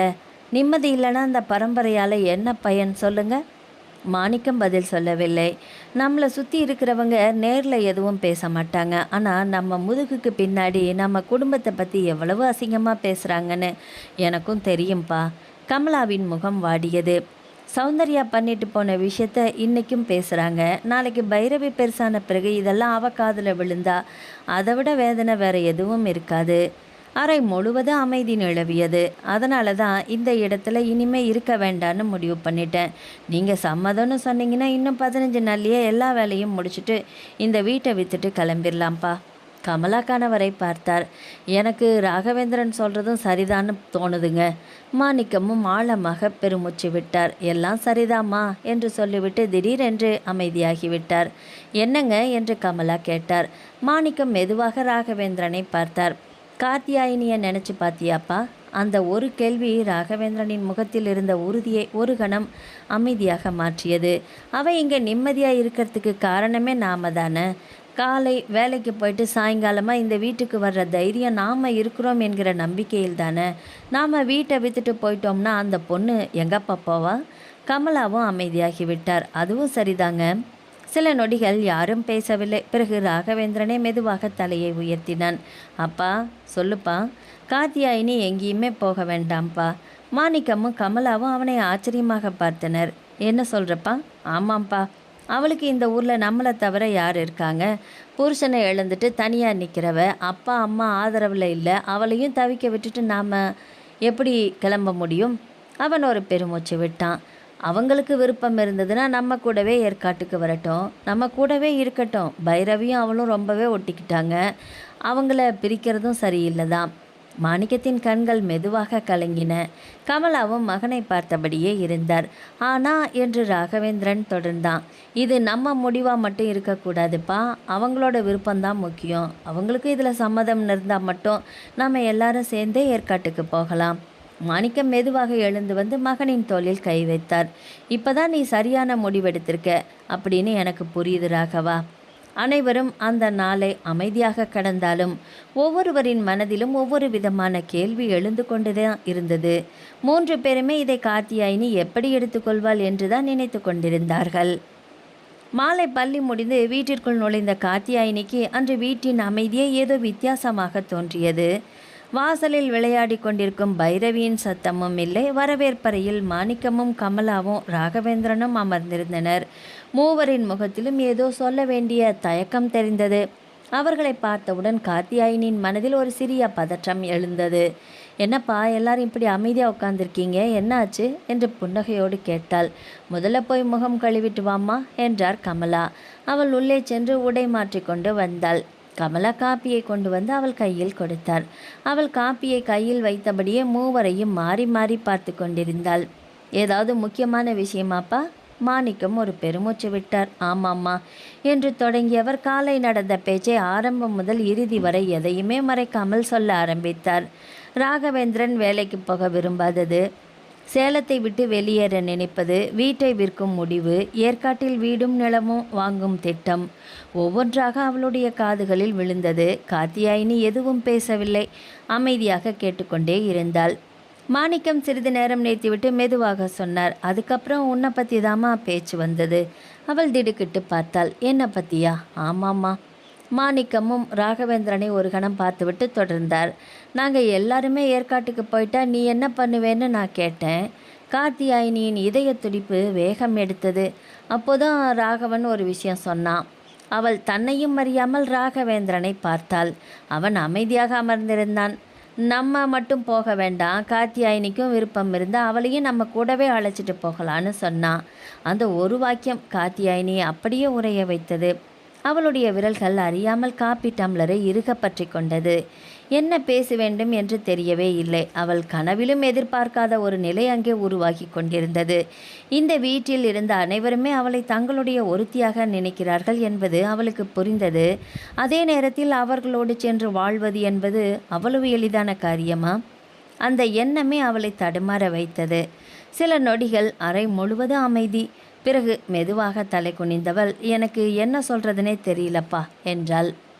அவளுடைய குரல் நடுங்கியது. இந்த வீட்டை விட்டு பிரிஞ்சு என்னால் இருக்க முடியும்னு கூட தோணலை. சிறிது நேரம் பேசாமல் இருந்தாள். அதே நேரத்தில் என்று தொடங்கியவள் வார்த்தைகளை தேடினாள். நான் உங்கள் கூட வந்து தங்குறதுன்னா அதுவும் சரியாக இருக்குமா? ஊரில் இருக்கிறவங்க என்ன நினைப்பாங்க? உலகம் என்ன பேசும்? அவளுடைய கண்கள் கலங்கின. என்னால் எந்த முடிவுமே எடுக்க முடியலையேப்பா. அந்த வார்த்தைகளோடு அவளுடைய கண்களிலிருந்து கண்ணீர் துளிகளும் மெதுவாக வழிந்தது.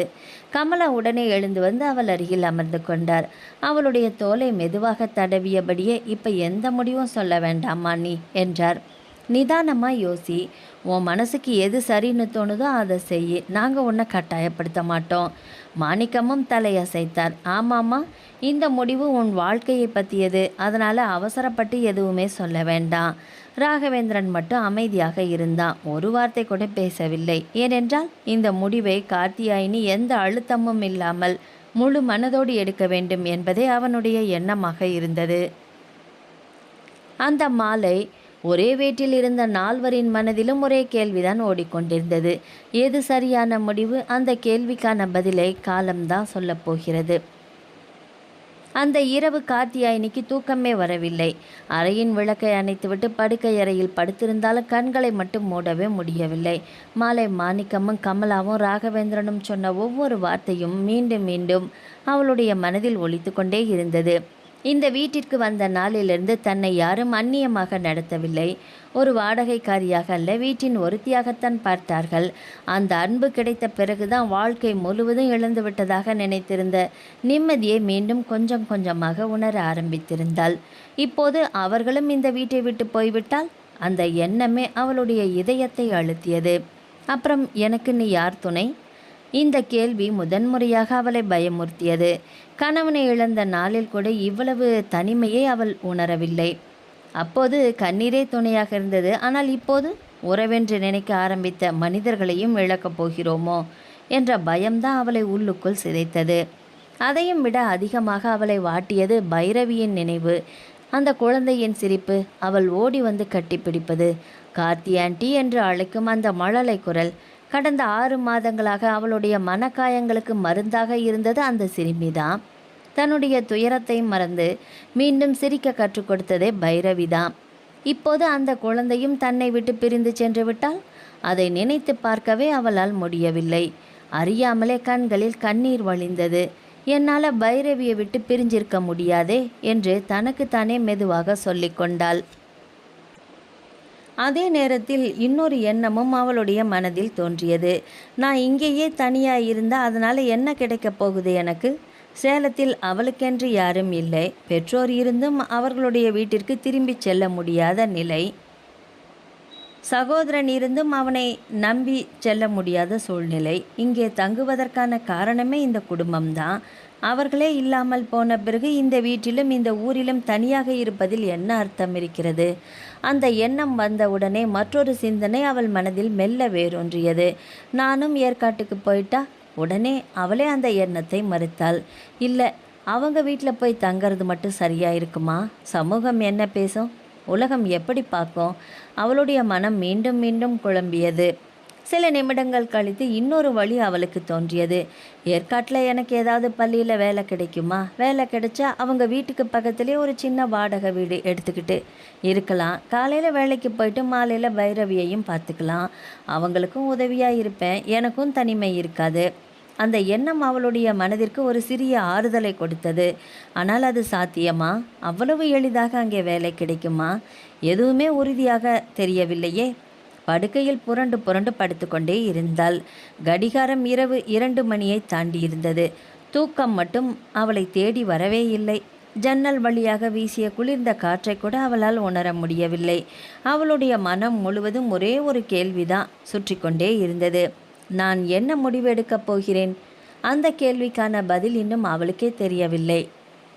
மறுநாள் காலை வீட்டில் வழக்கம் போல வேலைகள் ஆரம்பித்திருந்தன. கமலாவுக்கு உதவியாக சமையல் அறையில் இருந்த காத்தியாயினி அனைவருக்கும் காப்பி கலந்து எடுத்துக்கொண்டு வந்தாள். முதலில் மாணிக்கத்திடம் ஒரு டம்ளரை கொடுத்தவள் ராகவேந்திரனிடமும் நீட்டினாள். தேங்க்ஸ் என்று வாங்கி கொண்டான். கடைசியாக கமலாவிடம் கொடுத்துவிட்டு சமையல் அறைக்கு திரும்பி போக முயன்றாள். கார்த்திமா என்று மாணிக்கம் அழைத்தார். சொல்லுங்கப்பா, இப்படி வந்து முன்னாடி உட்காருமா.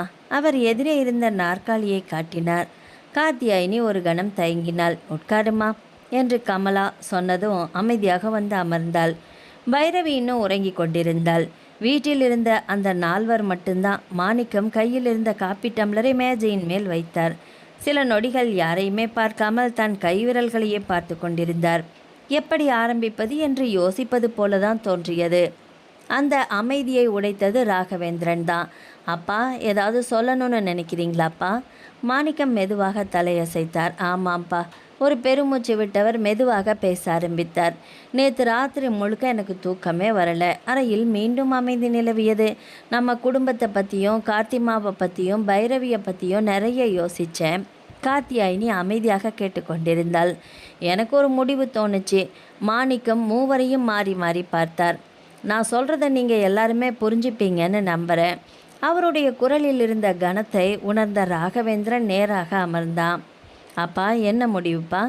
மாணிக்கம் பதில் சொல்ல அவசரப்படவில்லை. ஊர் உலகத்துக்காக மட்டும் இந்த முடிவை எடுக்கலை. இந்த சின்ன குழந்தையோட எதிர்காலத்துக்காகவும் உங்கள் 2 பேரோட வாழ்க்கைக்காகவும் நல்லா யோசித்து தான் நான் இந்த முடிவை எடுத்திருக்கிறேன். கமலா கணவரை பார்த்தார். அவர் என்ன சொல்லப் போகிறார் என்பது அவருக்கு கூட தெரியவே இல்லை. இதில் யாரும் வருத்தப்படக்கூடாது, யாரையும் கட்டாயப்படுத்தணும்னு நான் நினைக்கல. ஆனால் எனக்கு தோணுனது இதுதான் சரியான வழின்னு படுது. ராகவேந்திரன் மெதுவாக, அப்பா என்னன்னு சொல்லுங்கப்பா என்றான். மாணிக்கம் கண்களை இறுக மூடி ஒரு பெருமூச்சு விட்டார். பிறகு உறுதியான குரலில் சொன்னார், இதை தவிர வேற வழி எனக்கு தெரியலடா. சிறிது நேரம் அமைதியாக இருந்தவர், நீயும் கார்த்திமாவும் கல்யாணம் பண்ணிக்கணும். அந்த ஒரு வாக்கியம் அறை முழுவதையும் உறைய வைத்தது. ராகவேந்திரன் அதிர்ச்சியோடு தந்தையை பார்த்தான். கார்த்தியாயினியின் கையில் இருந்த காப்பி டம்ளர் லேசாக நடுங்கியது. இருவரின் பார்வையையும் ஒரு கணம் எதிரெதிர் சந்திக்க அடுத்த நொடியே இருவரும் பார்வையை திருப்பிக் கொண்டார்கள். அப்பா என்று ராகவேந்திரன் அதிர்ச்சியோடு அழைத்தான். என்னப்பா சொல்கிறீங்க? கார்த்தியாயினியால் ஒரு வார்த்தை கூட பேசவே முடியவில்லை. அவள் அப்படியே சிலை போல அமர்ந்திருந்தாள். மாணிக்கா அமைதியாக தொடர்ந்தார். நான் சொல்கிறது சரிதானப்பா. ஊர் உலகத்துக்கும் எந்த தப்பான எண்ணமும் வராது. பைரவிக்கும் ஒரு பாதுகாப்பான குடும்பம் கிடைக்கும். கார்த்திமாவும் தனிமையில் இருக்க வேண்டிய அவசியமும் இருக்காது.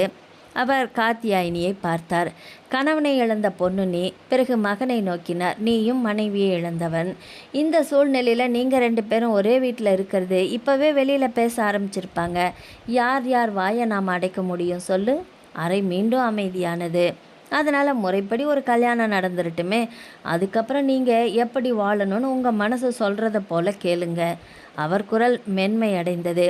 இப்போவுமே இந்த வீட்டில் நீங்கள் 2 பேரும் இருக்கிறது தானே, அதில் மாறப்போகிறது ஒன்றும் இல்லையே. சிறிது புன்னகைத்தார். ஒரு மஞ்சள் கயிறு, அது மட்டும்தான். அதை தவிர வேறு எந்த மாற்றமும் இருக்கிறதா தெரியல. கார்த்தியாயினியின் கண்கள் மெதுவாக கலங்கின. ராகவேந்திரனோ இன்னும் அதிர்ச்சியில் இருந்து மீளவே இல்லை. அப்போது கமலா மெதுவாக பேச ஆரம்பித்தார். அப்பா சொல்கிறத கேளுங்கப்பா. அவர் முதலில் மகனை பார்த்தார். நல்லதுக்கு தானே சொல்கிறாரு. இவ்வளோ நாள் நீ அமெரிக்காவில் இருந்த, இப்போ தான் திரும்பி வந்திருக்க. ஆனால் 2 நாள்லேயே வெளியில் என்ன மாதிரி பேச்சு நடக்குதுன்னு எனக்கும் புரியுது. பிறகு கார்த்தியாயினியை நோக்கி திரும்பினார். கழுத்தில் தாலி இல்லாமல் நீ ஏற்காட்டுக்கு வந்தாலும் ஒரே வீட்டில் நீங்கள் 2 பேரும் இருந்தால் உலகம் அதை நல்லபடியாக பார்க்காதுமா. அவருடைய குரல் தாய்மையால் நிறைந்திருந்தது. ஆனால் கல்யாணம்னு ஒன்று நடந்துட்டா யாருக்கும் பேசுகிற உரிமை இருக்காது இல்லையா? அது மட்டும் இல்லை, ஒருத்தருக்கு ஒருத்தர் ஆறுதலாகவும் இருப்பீங்க. பைரவியும் பாதுகாப்பாக வளருவா. இதில் தப்பு எதுவும் இருக்கிறதா தெரியலம்மா. கமலாவின் வார்த்தைகள் முடிந்த போதும் அறையில் இருந்த அமைதி மட்டும் முடிவடையவே இல்லை. ஏனென்றால் அந்த நிமிடத்தில் ராகவேந்திரனும் கார்த்தியாயினியும் தங்கள் வாழ்க்கையை எதிர்பாராத திசையில் திரும்பி இருப்பதை உணர்ந்து கொண்டிருந்தார்கள். மாணிக்கத்தின் வார்த்தைகள் முடிந்த பிறகும் அந்த அறையில் நிலவியது அமைதி மட்டுமே. காற்றின் சத்தம் கூட தெளிவாக கேட்கும் அளவுக்கு அங்கே ஒரு கனமான மௌனம் சூழ்ந்திருந்தது. ராகவேந்திரனும் கார்த்தியாயினியும் எந்த வார்த்தையும் பேசவில்லை. இருவரின் மனதிலும் ஒரே நேரத்தில் 1000 எண்ணங்கள் எழுந்து மறைந்தது. இந்த முடிவை ஏற்றுக்கொள்வதா இல்லை மறுப்பதா? எதுவுமே அவர்களுக்கு புரியவில்லை. மெதுவாக ராகவேந்திரன் தலையை உயர்த்தினான். அதே நொடியில் கார்த்தியாயினியும் அவனை பார்த்தாள். ஒரு கணம் இருவரின் பார்வையும் ஒன்றோடொன்று கலந்தது. அந்த பார்வையில் என்ன இருந்தது? ஒருவருடைய மனக்குழப்பத்தை இன்னொருவர் புரிந்து கொள்ளும் அமைதி மட்டுமே இருந்தது. நீ என்ன நினைக்கிறாய் என்ற கேள்வி ராகவேந்திரனின் கண்களில் தெரிந்தது.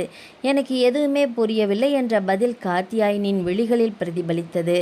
அடுத்த நொடியே இருவரும் தங்கள் பார்வையை விலக்கி கொண்டார்கள். பேச வேண்டும் என்று தோன்றியது. ஆனால் என்ன பேசுவது என்று யாருக்குமே தெரியவில்லை. மறுத்தால் இந்த குடும்பத்தின் மனம் உடைந்து போகும். சம்மதித்தால் அது அவர்களுடைய வாழ்க்கையை முற்றிலுமே மாற்றிவிடும். 2 வழிகளும் அவர்களுக்குள் ஒரே அளவு பயத்தை ஏற்படுத்தியது. கார்த்தியாயினி தன் விரல்களை இறுக பற்றி கொண்டிருந்தாள். ராகவேந்திரனோ நாற்காலியின் கைப்பிடியை அழுத்தமாக பிடித்திருந்தான். இருவரின் மௌனமும் அவர்கள் மனதிற்குள் நடந்து கொண்டிருந்த போராட்டத்தை வெளிப்படுத்தி கொண்டிருந்தது. அதை உணர்ந்த மாணிக்கமும் கமலாவும் மேலும் எதுவும் பேசவில்லை.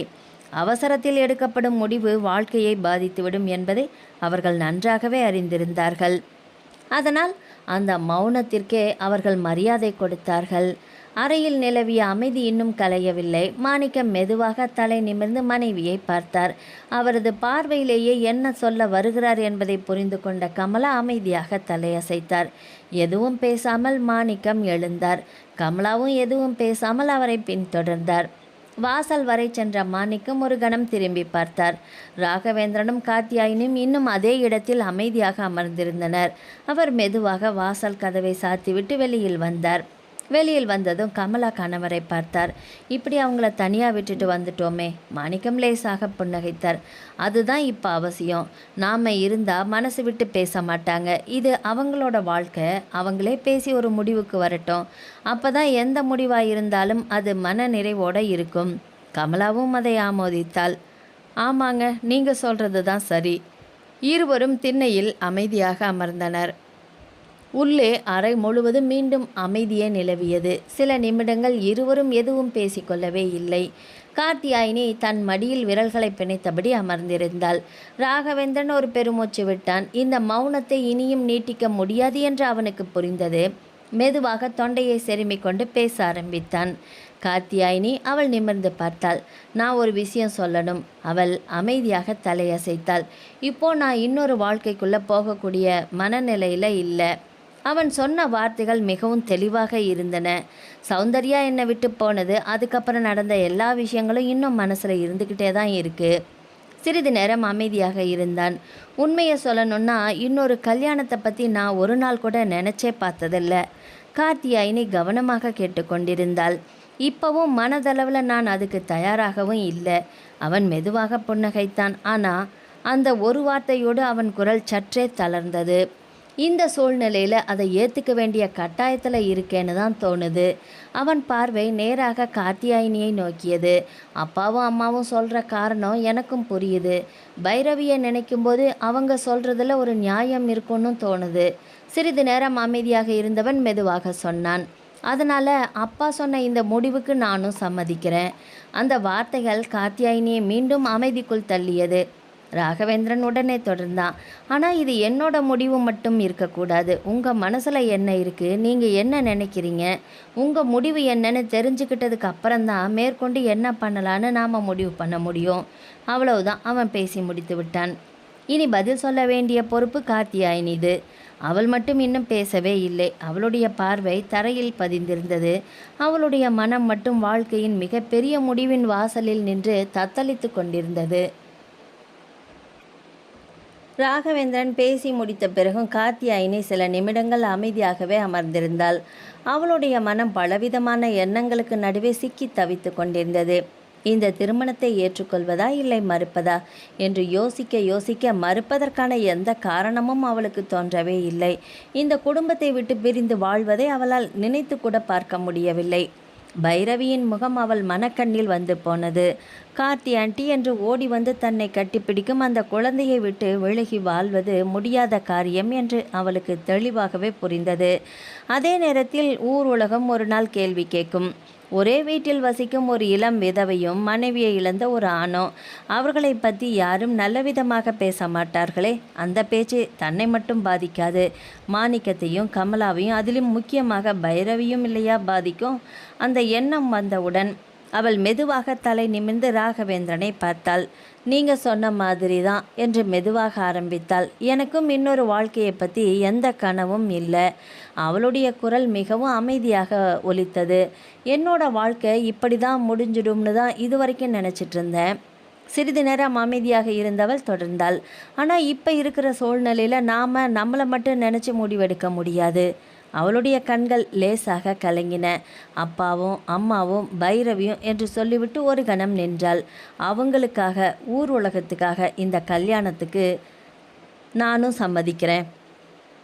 அந்த வார்த்தைகளை சொல்லும்போது அவளுடைய குரல் மெல்ல நடுங்கியது. ராகவேந்திரன் அமைதியாக தலையசைத்தான். இருவருடைய சம்மதத்திலும் மகிழ்ச்சியை விட பொறுப்புணர்வே அதிகமாக இருந்தது. ராகவேந்திரன் மெதுவாக எழுந்தான். அப்பாவையும் அம்மாவையும் உள்ள கூப்பிடலாமா? கார்த்தியாயினி பதில் பேசாமல் தலையசைத்தாள். ராகவேந்திரன் வாசல் வரை சென்று அப்பா என்று அழைத்தான். வெளியே திண்ணையில் அமர்ந்திருந்த மாணிக்கமும் கமலாவும் உடனே எழுந்து உள்ளே வந்தார்கள். இருவரின் முகத்தையும் மாறி மாறி பார்த்த மாணிக்கம், என்னப்பா, என்ன முடிவெடுத்திருக்கீங்க என்று கேட்டார். ராகவேந்திரன் கார்த்தியாயினியை ஒரு கணம் பார்த்துவிட்டு, நாங்கள் 2 பேருமே பேசிட்டோம் என்றான். அப்பா சொன்ன முடிவுக்கு எங்களுக்கும் சம்மதமே. அந்த ஒரு வாக்கியத்தை கேட்டதும் கமலாவின் கண்கள் உடனே கலங்கிவிட்டது. மாணிக்கத்தின் முகத்தில் பல நாட்களுக்கு பிறகு நிம்மதி தெரிந்தது. அவர் மெதுவாக இருவரின் அருகிலும் வந்து நின்றார். ரொம்ப நல்ல முடிவு தான் எடுத்திருக்கீங்கப்பா என்று உணர்ச்சியோடு சொன்னார். இந்த முடிவு உங்கள் வாழ்க்கைக்கு மட்டுமில்லை, இந்த குடும்பத்துக்கே ஒரு புது வாழ்க்கையை ஆரம்பித்து வைக்கப் போகுது. கமலா இருவரின் தலையிலும் கைகளை வைத்து ஆசீர்வதித்தார்.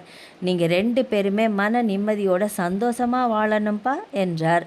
அன்று எடுக்கப்பட்ட அந்த முடிவு ஒரு திருமணத்தை மட்டும் உறுதி செய்யவில்லை. உடைந்து சிதறி கிடந்த 4 உயிர்களையும் ஒரே குடும்பமாக மீண்டும் இணைக்கப் போகும் முதல் அடியாக அமைந்தது. அதன் பிறகு எல்லாமே வேகமாக நடந்தது.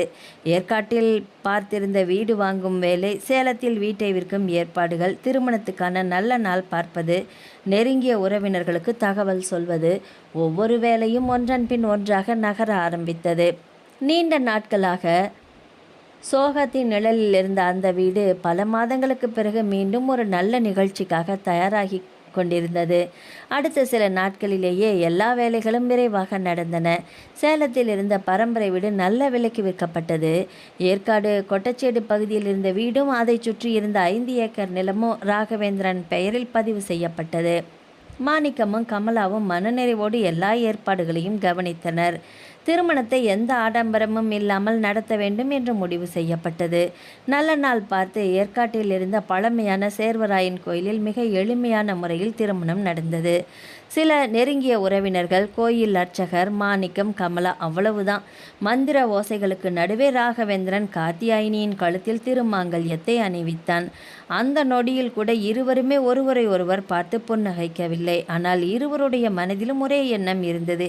இது நமக்காக அல்ல, இந்த குடும்பத்திற்காக. திருமணம் முடிந்ததும் மாணிக்கமும் கமலாவும் இருவரையும் மனமாற ஆசீர்வதித்தனர். பைரவி மட்டும் எதுவும் புரியாமல் மகிழ்ச்சியாக கைத்தட்டி கொண்டிருந்தாள். சில நாட்களுக்கு பிறகு அந்த குடும்பம் முழுவதுமாக ஏற்காட்டிற்கு குடிபெயர்ந்தது. மலையின் குளிர்ந்த காற்றும், தேயிலை தோட்டங்களின் பசுமையும், புது வீட்டை சுற்றி இருந்த அமைதியும் அவர்களுடைய வாழ்க்கைக்கும் ஒரு புதிய தொடக்கத்தை போலவே இருந்தது. ராகவேந்திரன் விவசாயத்தை பார்த்து கொள்ள ஆரம்பித்தான். மாணிக்கமும் கமலாவும் தோட்ட வேலைகளில் ஆர்வமாக ஈடுபட்டார்கள். காத்தியாயினிக்கும் அருகில் இருந்த பள்ளியில் ஆசிரியர் வேலை கிடைத்துவிட்டது.